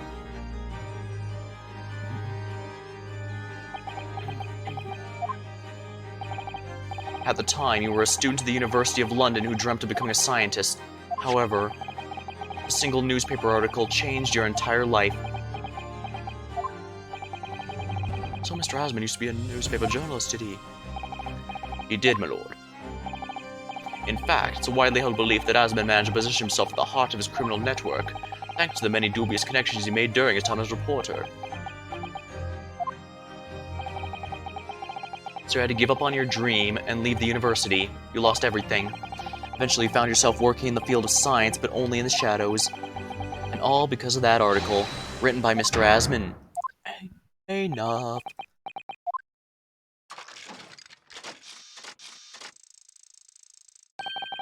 Stop, let's end this drivel about my life.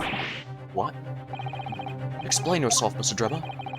Yes, it is true, I had to leave the university as a result for that article. But it was just the straw that broke the camel's back. What do you mean? Almost every student of science in the facility was too poor to actually conduct research, but they struggled on their hypothesis anyway. We all did, only to have them taken by vultures. Sooner or later, you knew your ideas would be stolen and patented by some wretch or another after all. Good gracious. Making a name of yourself as a scientist in a climate like that was a miracle only a select few geniuses could ever hope to achieve. Personally, I wasn't one of those geniuses, so it was hardly a wretch. Being forced out of university because of Lowgate was the best thing that could have happened to me. Mr. Drebber, do you genuinely believe that? Of course I do. Who better place to know whether or not I possess a talent for science than me? I'm sorry to say that your words don't ring true at all.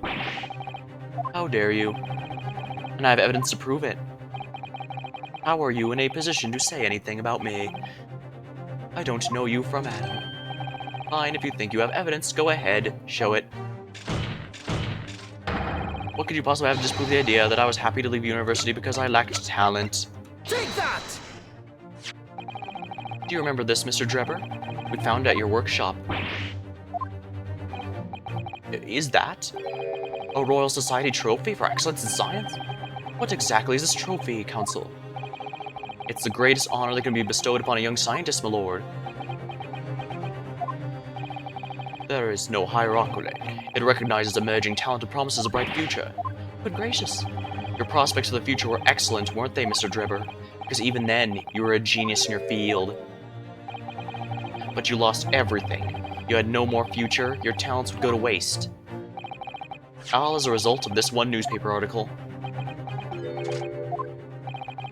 I don't know when you realized who Mr. Asman was, But when it dawned on you that he was the same journalist who 10 years ago ruined your life, it's abundantly clear that you had no intention of forgiving the man.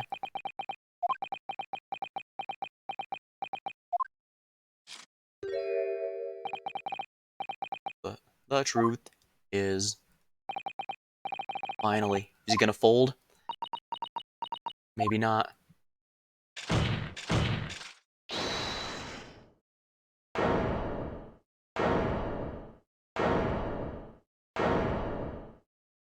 Hold it. Fine. Clearly, this has run its course now. What? I admit it. All of it. What? What are you doing? It's exactly as the Japanese man said. I was coerced into going along with this man's plot to murder the victim, on the condition that he kept my dirty secret from 10 years ago. No. Oh, goodness. Dr. Scythe, do you realize what you're saying? It is all true. That day, when I arrived at the Crystal Tower and saw the birdcage, my heart nearly stopped beating. That memory from a decade ago that I'd done my best to bury deep inside myself. It was the professor again, staring at me in the face. And then, before I had a chance to react, I noticed something else. There was a note tucked inside the model's jacket. Dr. Scythe, you'll go along with my plan from someone who knows the truth about what really happened that night 10 years ago.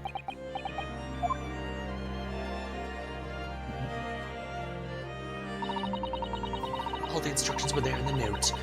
Every last detail was meticulously written out. I had no choice but to do what it said. I made the necessary alterations to the scene and fabricated the autopsy report as instructed. There's really no other choice. It had to be done to protect the judiciary. I can only apologize now.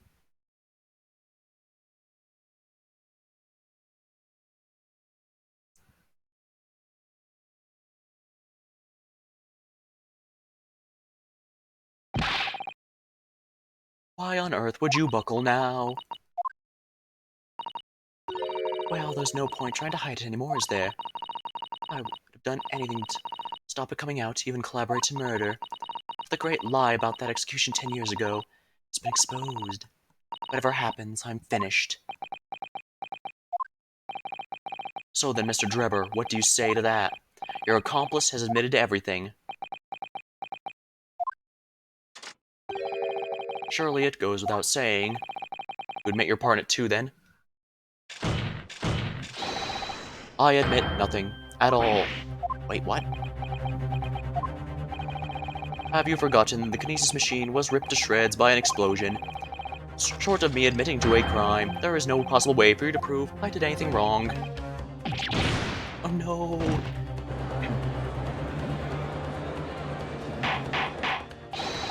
Order, order! Whatever this man says, I admit everything. He threatened to expose my secrets, so I went along with his plan. And Lord Von Zykes? Yes. I hope you'll accept my apologies. What happens next is in your hands, of course. I've heard more than enough now. I hereby present the final findings of this court.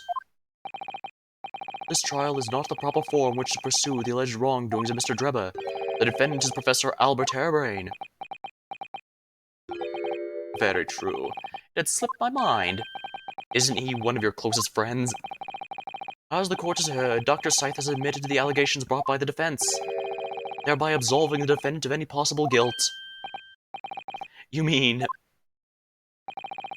At the present time, it is the conclusion of this court, the defendant was not involved in any wrongdoing. Does the prosecution have any objections?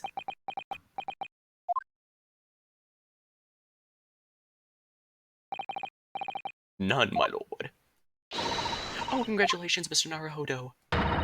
You've proven Professor Harebrain's innocence. Without further ado, then, the adjudication. Unless the prosecution defense have any other matters to discuss.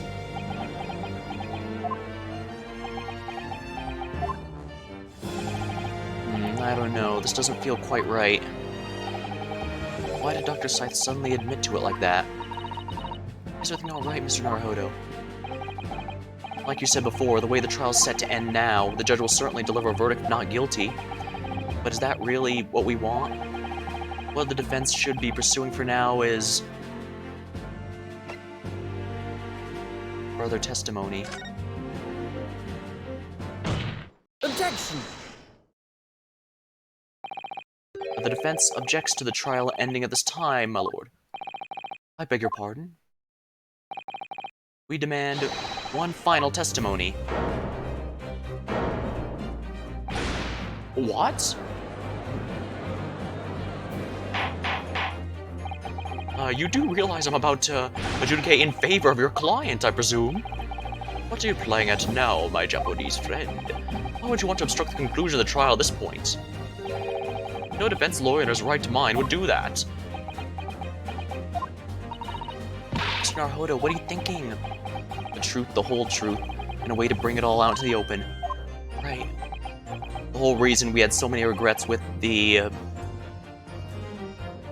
I imagine this would have happened even if I voted not to do anything, simply because not doing it before with McGilded was the whole reason we had so many issues before, and so finishing this now is absolutely essential. Ah, yes, one word of warning before I go. If in the course of this trial this afternoon you perceive even a shadow of doubt about the truth, don't let it out of your sight, pursue it like a dog with a bone. To the bitter end, you understand. Do not falter, whatever may come to pass. I'm sure Mr. Sholmes knew. He must have deduced that this would happen. Yes, I'm here in court to advocate for my client and to secure an acquittal. Well, obviously. But that's not all. I believe that I have a duty to the court to pursue the whole truth of the case until every last detail is laid bare. And that is why the defense calls for one last testimony from Dr. Scythe. Testimony from me? About what? About the nature of your collaboration with Mr. Enoch Drebber. In case to escape your attention, I've already admitted to everything I did. The whole truth has already been revealed. Stop wasting everyone's time. Ah. His lordship made it very plain your client will get the acquittal you wanted for him. There's simply no point in protracting this business further with another tedious Objection! Ow, my face! Pray forgive my careless handling of that hallowed bottle. I slipped. That's what you call it? What is your objection, Lord Van Sykes? The prosecution also calls for supplementary testimony from the witness. Don't be stupid. If there's more to this case than has yet to come to light, then I'll join my learned friend pursuing the facts until the bitter end. You what? Lord Van Sykes. This is most irregular, to say the least. However, as the prosecution also calls for it, I will uphold the request. Dr. Scythe, you will testify for the court, explaining the full extent of your involvement with the murder apparently committed by Dr. Drebber. Very well.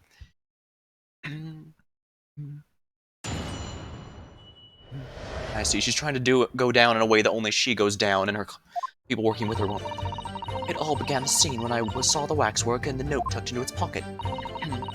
The actual body of the victim, as indicated in the note's instructions, was beneath the experimentation stage. The body had to be arranged in certain ways to implicate the defendant, which was my job. I enlisted the help of the entire forensic investigation team to dress the scene appropriately. The truth about the execution 10 years ago is a state of secret at the highest level. I had to protect it. Alright, so I was right. The stage and the machine were all specially designed from the description. So it seems, all meticulously prepared. You did well to see through it. You're a very shrewd boy. So kind of you to say. And what about this autopsy report, then? All I did was record the location of his bodies being in the Crystal Tower instead of under the stage. That's all. That's a terrible corruption. Only my team were aware of the deceit, and then only under my explicit instructions. Nobody else at Scotland Yard knew anything about it, I assure you. We must be thankful for small mercies, I suppose. Well, I believe that testimony has clarified everything. There's no particular need for cross-examination, I would say. No, I disagree. I can't shake the feeling something's wrong. Just look at that expression on Dr. Scythe's face. It's a defense's right to cross-examine any witness following testimony. What is it about you Japanese that makes you also doggedly persistent? Very well, if you so desire, counsel, proceed with the cross-examination. Yes, my lord.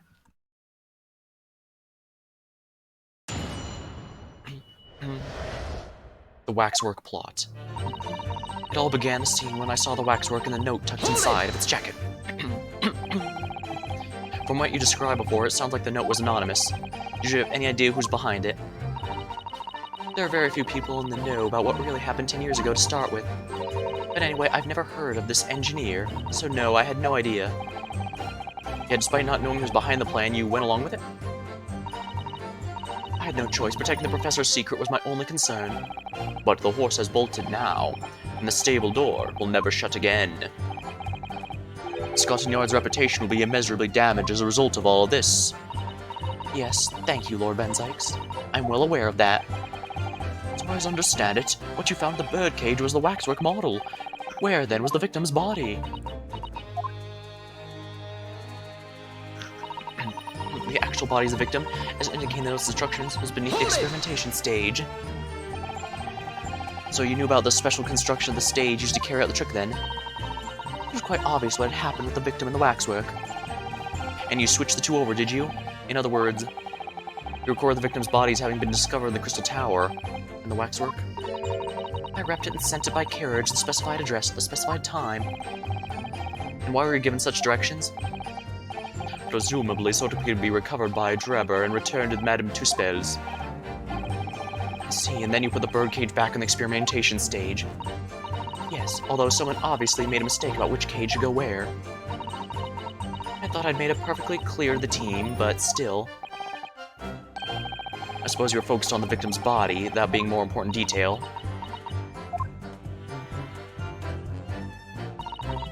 The body had to be arranged in certain ways to implicate the defendant, which was my job. And when you say arranged, I presume you mean with this? Yes, the instructions in the engineer's note said something along the lines of fabricate some evidence to make it clear that Harebrained alone could have killed Asmund. Oh, so you mean that was your doing? I fetched Harebrain's ridiculous screwdriver from the stage, took it with me, alone, to the abyss under the stage where the birdcage had fallen. Alone, Doctor? I didn't feel it would be appropriate to involve anyone else in that particular part of the deception.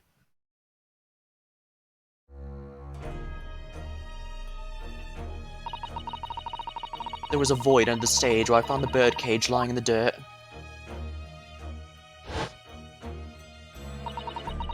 I approached it, leaned down, and slowly opened it up.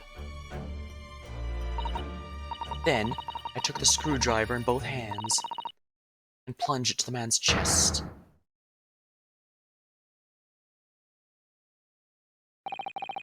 And then you noted that in your fake autopsy report as the fictitious cause of death. And I must say, I really like what they've been doing with the models in this game. It's way more elaborate than anything they did in the previous ones that use models, and I really like it. Exactly. So, the actual cause of death was the trauma resulting from the 30-foot drop. My word. What is it, Miss Susato? Something about Dr. Scythe's last statement is playing on my mind, that's all. Yeah, mine too. Dr. Scythe. There's really no need to shout. I can hear you perfectly well. The defense calls for you to add that what you just said to your formal testimony. Oh, which part?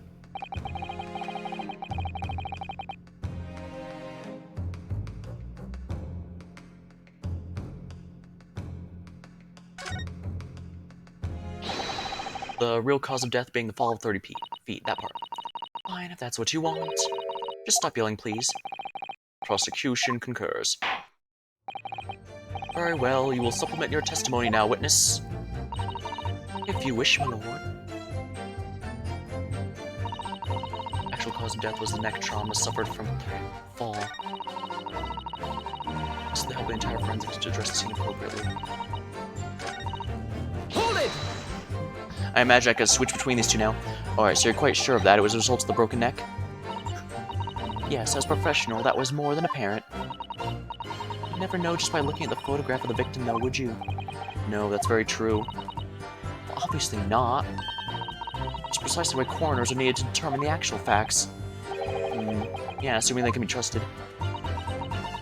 But there's no point calling an assessment to question without evidence. Let's get back to the testimony. Very well. And this is the help of the entire Hold it! The entire team in perverting the course of justice? My team consists of the very best investigators there are. I demand loyalty from all members. We operate on a code of chivalry of sorts. You aid and abet murder, commit perjury, and dare talk of chivalry? Well, he has to... yeah, I have to admit he has got a point. It was a matter of priorities. What? Nothing was more important than protecting the secret of the professor. My team did what was necessary without losing sight of the primary goal. I consider their conduct exemplary. Yeah, that's what Gregson said when he tried to help that one guy get off on a murder charge because of a state secret. Don't concede the point, Mr. Naruto. You must let her win. I need a lawyer. Check that science as tactic acceptance. Now can we move on? The truth about the execution is a secret of the highest level. I had to protect it. But at what cost? Faith in Scotland Yard is going to suffer a terrible blow as a result of this. And your precious secret is out now anyway. Yes, as you say, and I take full responsibility. Put me down, Dr. Sai. Surely there was some other way you could have protected the secret? No, there really wasn't. I've done my utmost, believe me. And in many ways, I respect your determination. Phew, I nearly froze under that cold stare as she said that. I do believe she was being genuine, though, Mr. Naruto.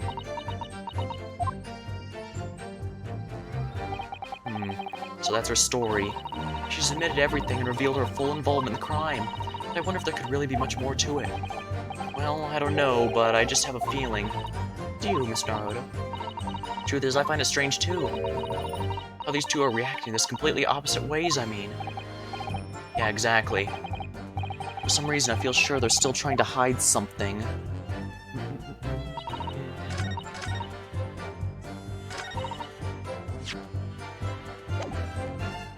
I definitely need to save now, because I'm absolutely going to get this wrong the first time. I can guarantee you of that.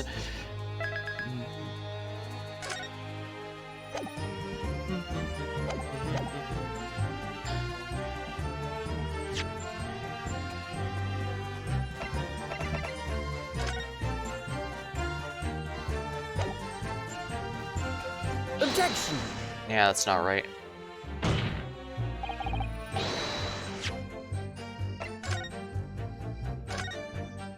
I thought maybe the blood coming out after death might be a problem, but it's not here.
Fabricates evidence made clear.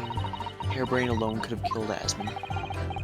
And so you went without any of your team to where Asmund fallen. That's right, yes.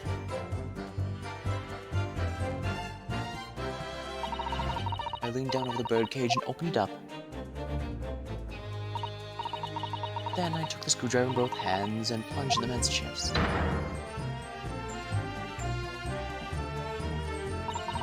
After that, it was simply a matter of recording the stab wound as the cause of death, the autopsy report, the real cause of death being fall, of course. I'm sure there's something in this testimony. You know, if it would be appropriate, I'm sure you could ask the site to change the supplementary testimony she gave before. I'm sure I asked her to do with the statement she added.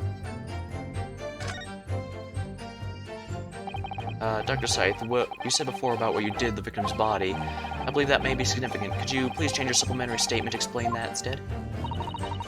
Very well. I stood over the victim's corpse where it lay in the topple cage and plunged a screwdriver in the chest. So it was you stabbed Mr. Asmund with this?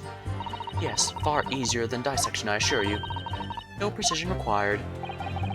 What a welcome change. The victim died instantly from a snapped neck. All I did was carry out the instructions I'd been given. As unflinchingly as ever, no doubt. I imagine you didn't bat an eyelid when you drove the weapon to his body. There was no need to bat my eyelids. And what else did you do to twist the facts? Remind the court, why don't you? If you wish.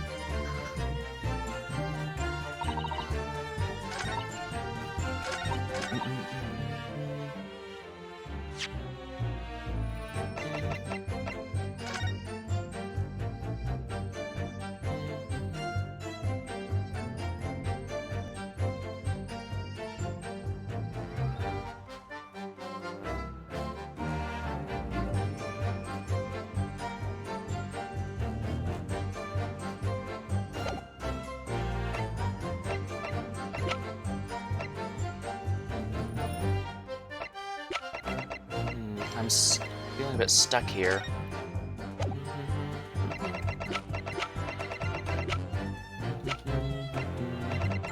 It's none of these, obviously, but...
I have to go through all this if I want to change it, so I need to make sure I have the right one, so I don't have to do it too many more times. I'm getting near the end now.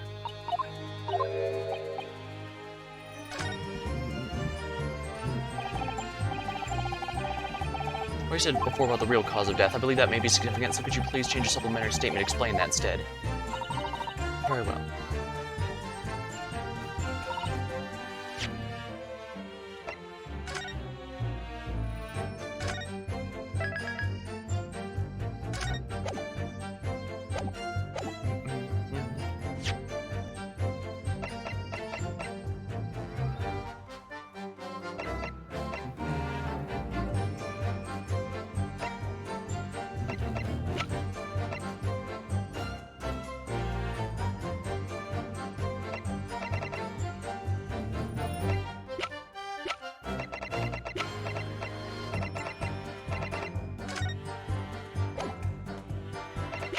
Wait. Objection! Oh, that's not right.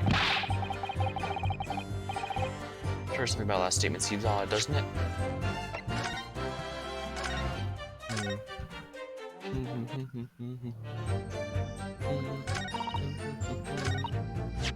One of these has the truth here. One of these has the key part here.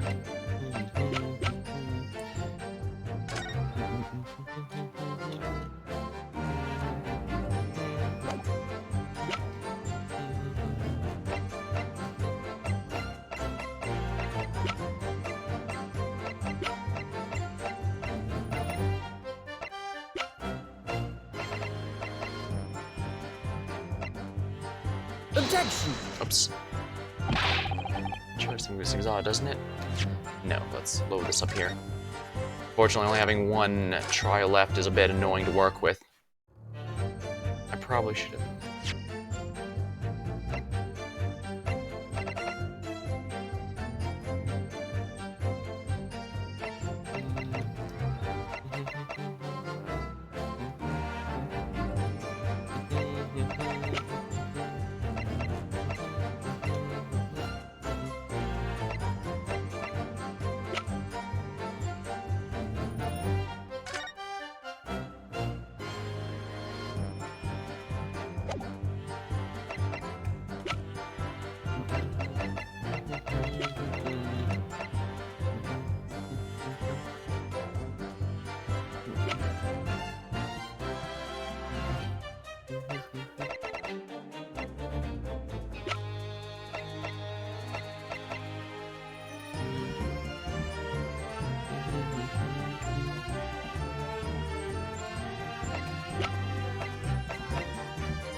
Objection! Oops.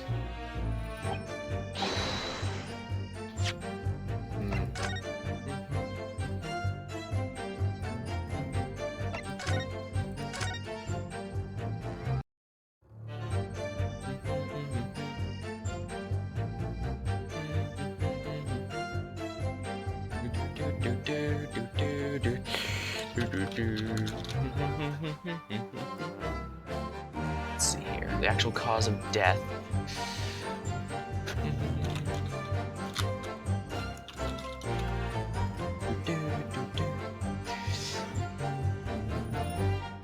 Alright, this is likely the final puzzle, so I need to make sure I figure this out, but actual cause of death was neck trauma.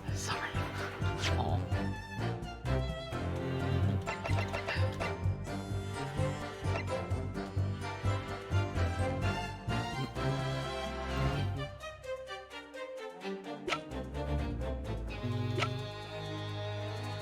Objections! Trying to push the other button there. Let me open this here. I guess at this point I am just guessing.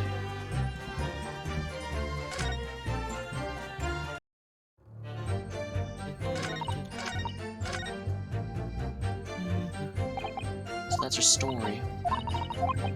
I'm feeling. The truth is, I find it strange too, how these two are reacting completely opposite ways. Yeah, exactly. For some reason, I feel like they're still trying to hide something.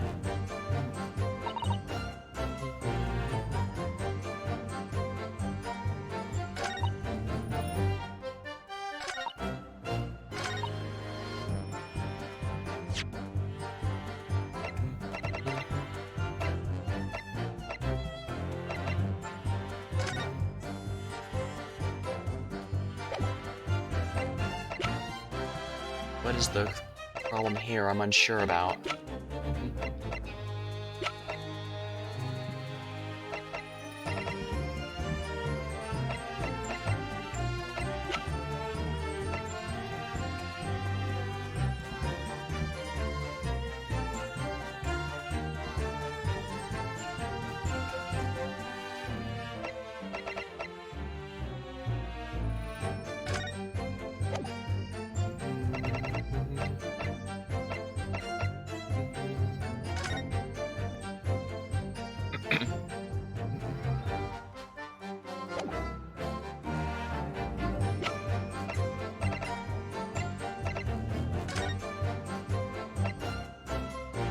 There's the heart inflicted by a sharp element, broken vertebrae most likely.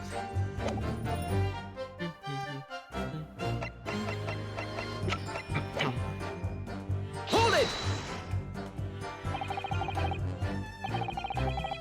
Sure, that was a broken neck. Professional, that's more than parent. You never know just by looking at the photograph, would you? No, that's very true. Obviously not. Precisely what corners needed.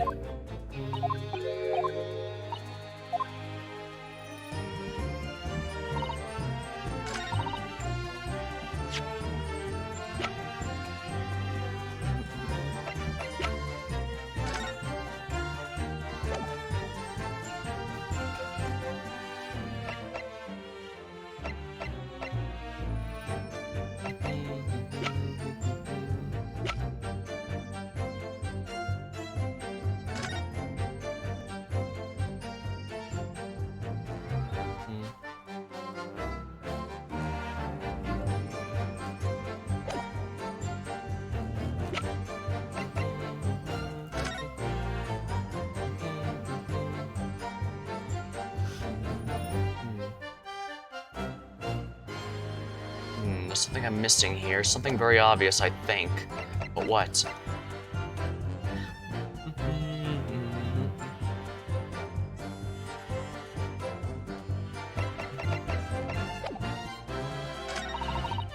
Hold it!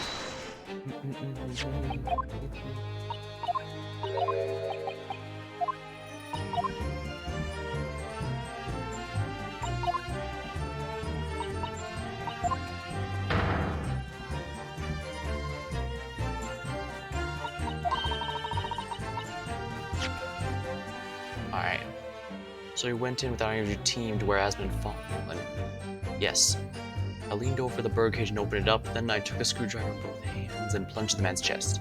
That was simply a matter of recording the stab wound as the cause of death in the autopsy report.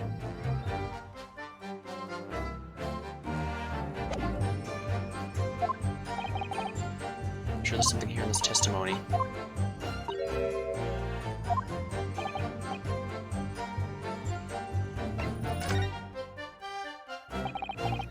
I don't think there's any need to ask her to change it. Of course, I'm sure you're right.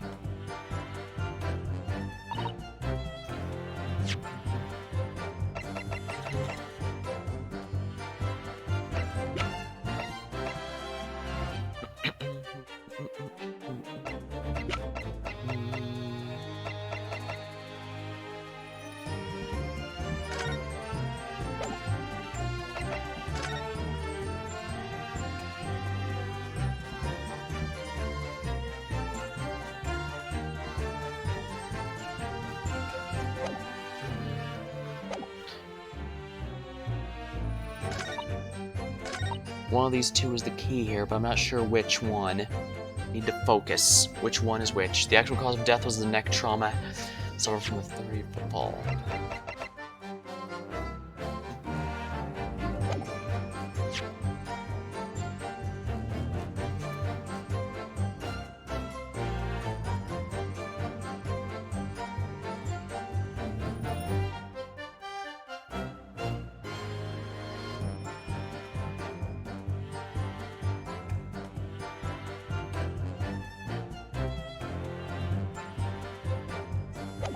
Let's see here. Recording the stab wound is the cause of death.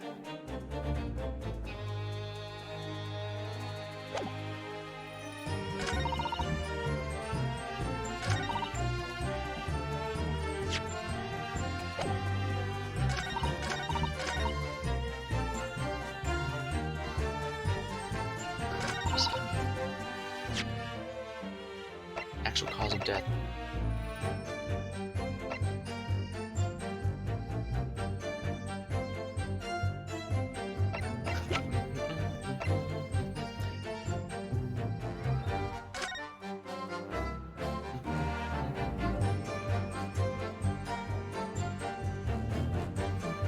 Am I barking up the wrong tree, maybe? Hold it! Alright, let's ask her to change it then.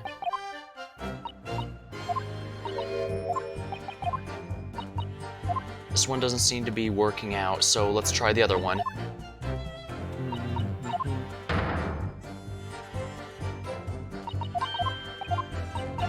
This is a rough one.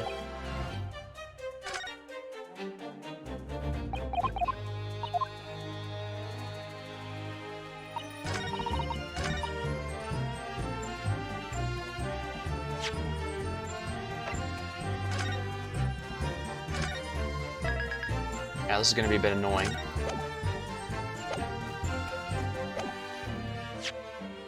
There's no blood here. Maybe that's the clue? Objection! Nope, it's not.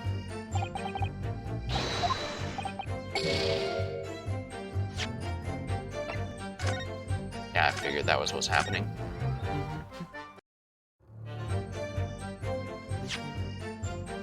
Toppled cage and plunged a screwdriver into his chest.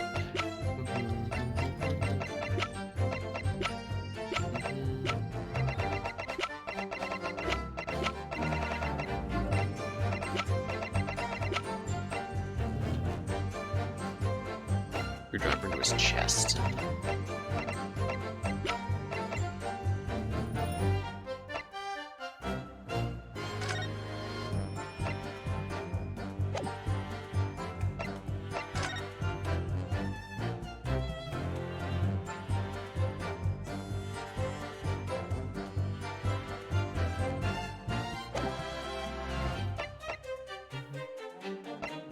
One of these is wrong, and I'm not sure how. But I don't want to go to the story mode just yet. I just want to.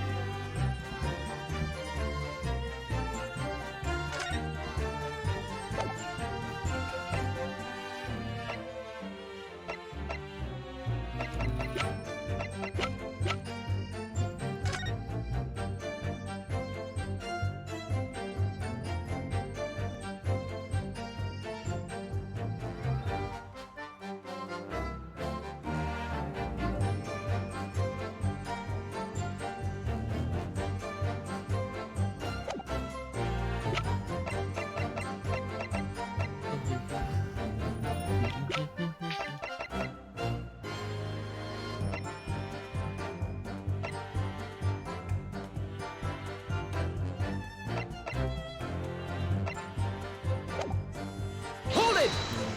Let's press this again here. So is you? Yes, far easier than dissection, I showed you. No precision required.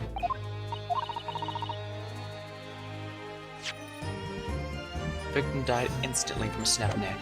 All I did was carry out the instructions I'd been given. Pinching moves up. Imagine an eyelid.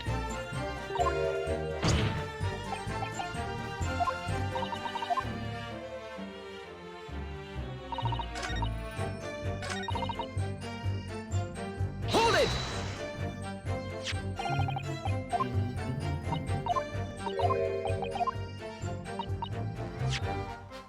Alright, let's think about this. She says he was already dead and she stabbed him in the chest afterward. One of these has to be wrong.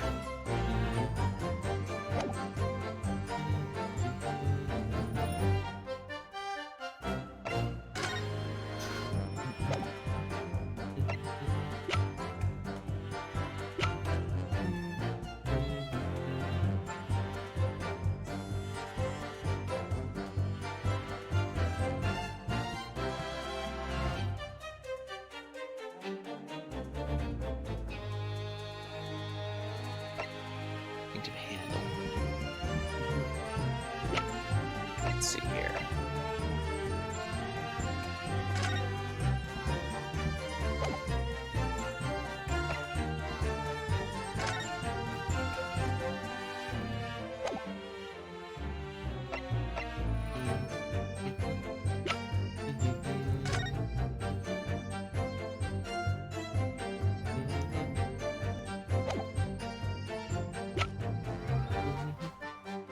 Come on, what do I need next? What am I missing? What am I missing?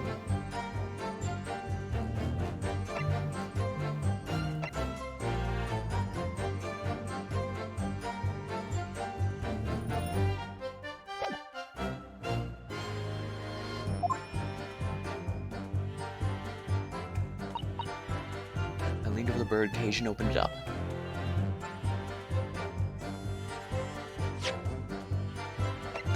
Yeah, that matches what we have here, more or less.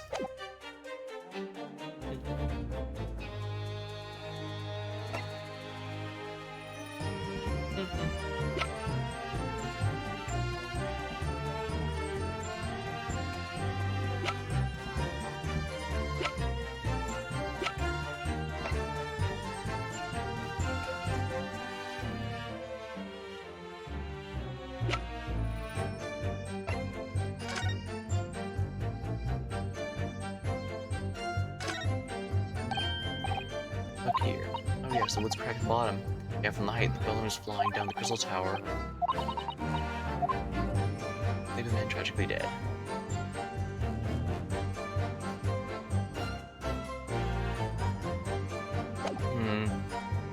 I'm stuck for sure.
Fall.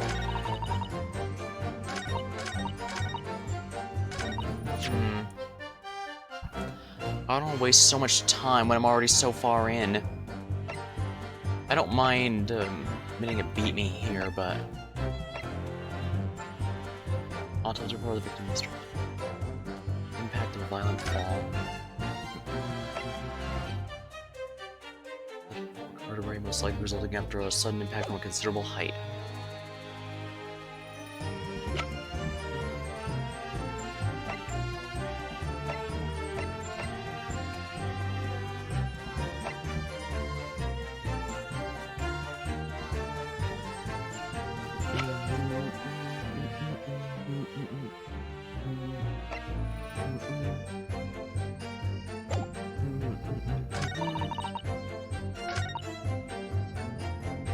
Hold it!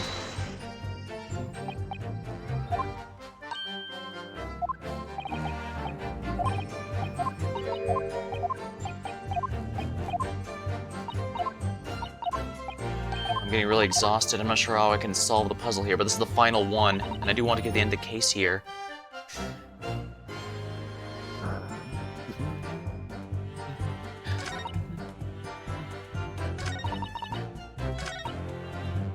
Actual body isn't giving instructions being arranged. It's my job. Actual cause of death was the neck trauma. Suffered from 3-foot fall.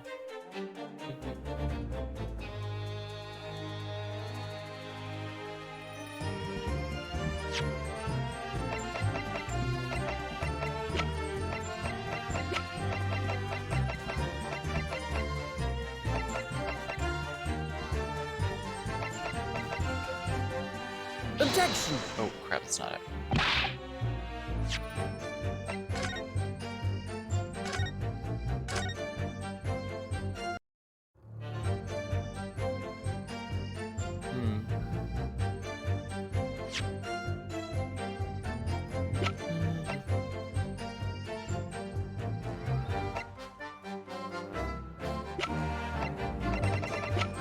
Objection!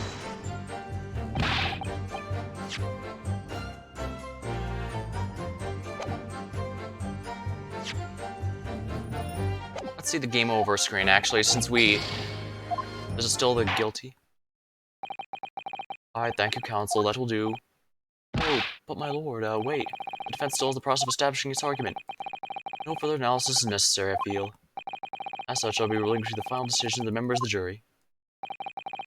Been an honor to serve, my lord. I know exactly what we think now. Guilty! Oh, it still goes with guilty, even. Guilty! Guilty. Guilty! Kill me!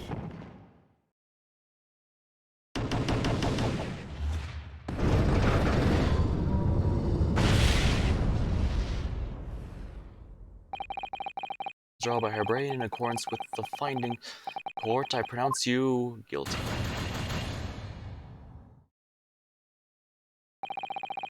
Applaud the jurors for doing their civic duty and for finding a swift resolution to this matter. That is all. Court is adjourned. Okay, I want to see if they did anything special given what happened here, but I guess not.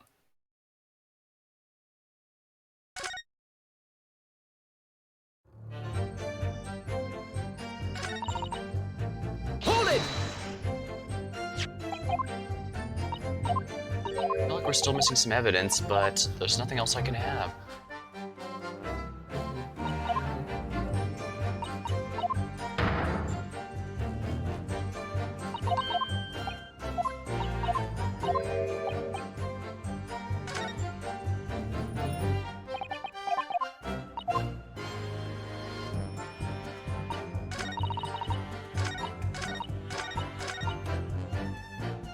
Hold it!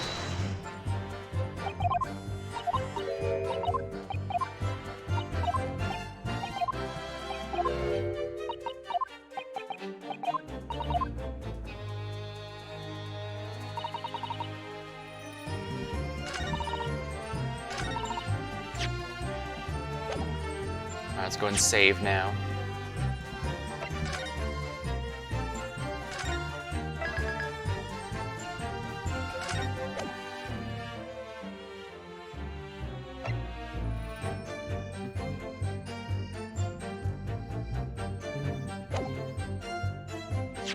Dang it, I really hate giving up so much, but let's see here. I've already been stuck on this puzzle for 20 minutes.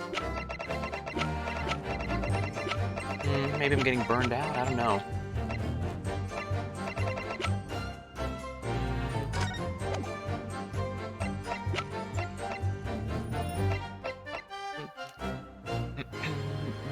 There's nothing that appears to be here.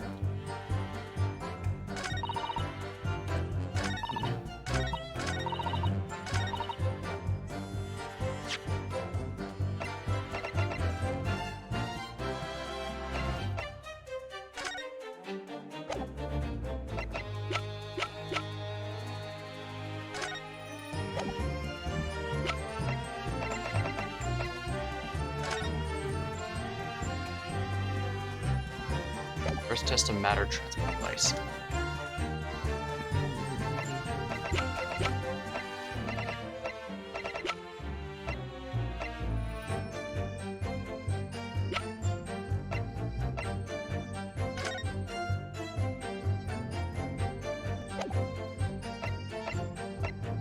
That would be worth checking out to see if anything new shows up here.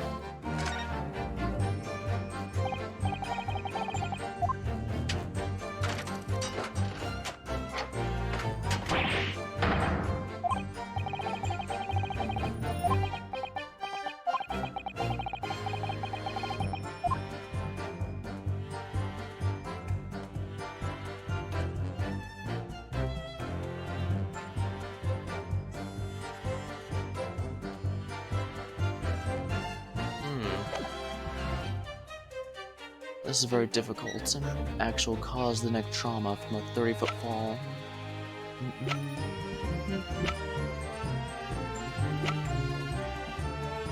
Neck traumas. So how can we prove it wasn't the neck trauma or that she didn't stab? I think this is the key one here, but I'm not sure what I can do to prove it. Objection!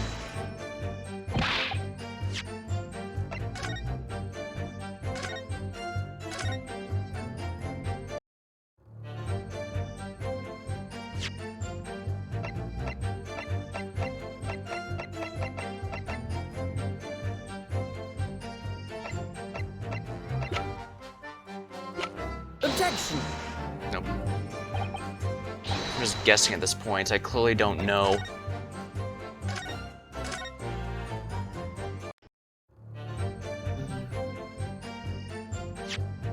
It directly said this isn't something you could tell without an autopsy. How can we tell that? So how can we disprove it? Likewise, the stabbing thing we can't disprove at all. I'm pretty sure there's absolutely no way of disproving that, but this...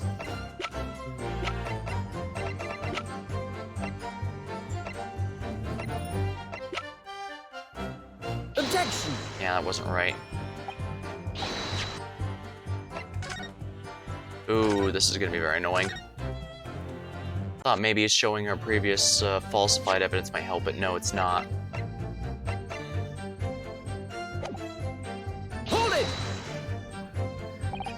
So you're quite sure of that? The result of a broken neck? Yes, professional. That was more than apparent. You'd never notice by looking at the photograph, would you? No, that's very true. Obviously not. There's precisely why coroners are needed to determine the actual facts. Yes, assuming they can be trusted. There's no point in calling a assessment in question without evidence. Let's get back to the testimony. Very well. Yeah, I think this is the clue that this is the one I need to be handling, but how? The neck trauma for my 30-foot fall.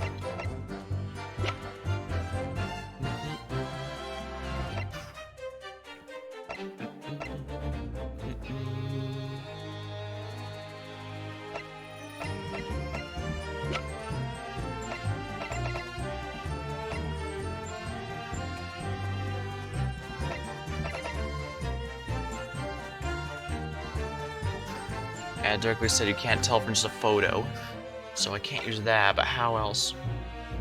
Objection! Yeah, that's enough.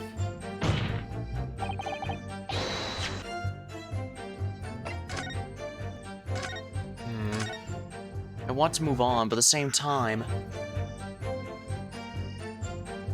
Stuck here for half an hour. There's another one that's really beating me, I guess.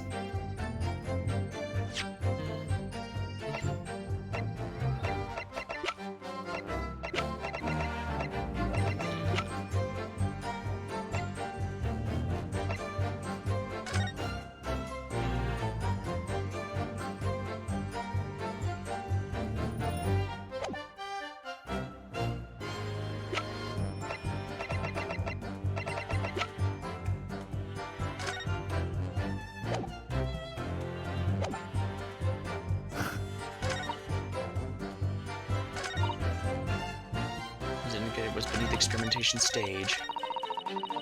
Truth about execution is a state secret. I have to protect it.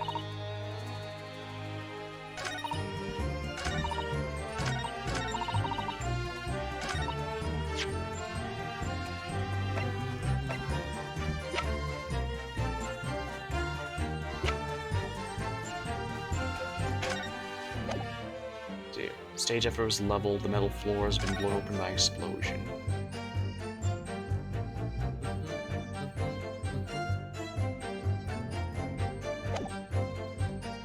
I doubt this is it, but...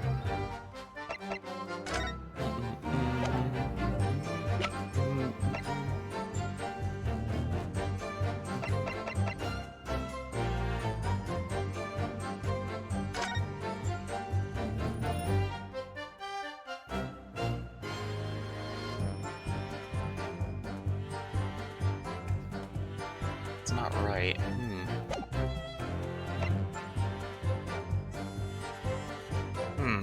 It's 30-foot fall.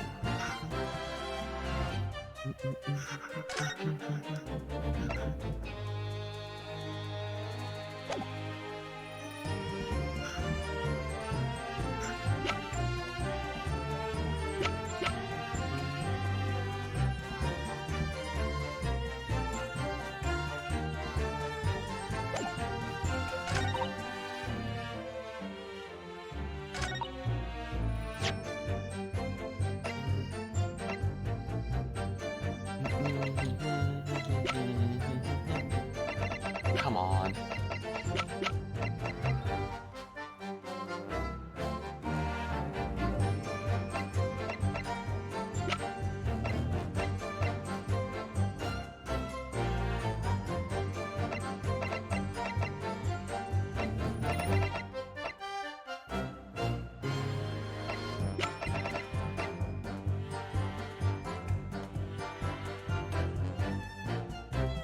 I said you can't tell this just by a photo, though.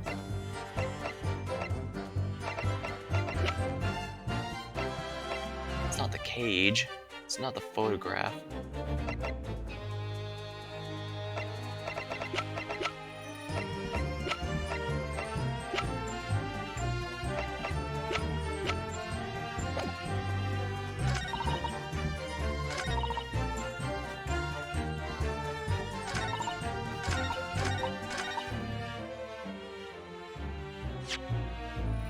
Let me prove that the neck trauma wasn't the cause of death. Even directly said you can't tell from a photo.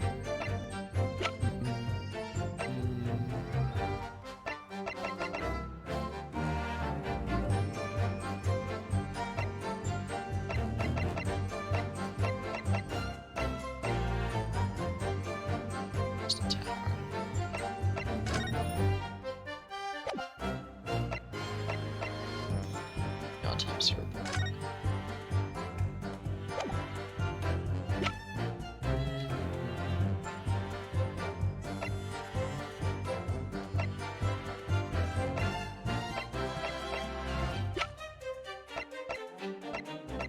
Hmm.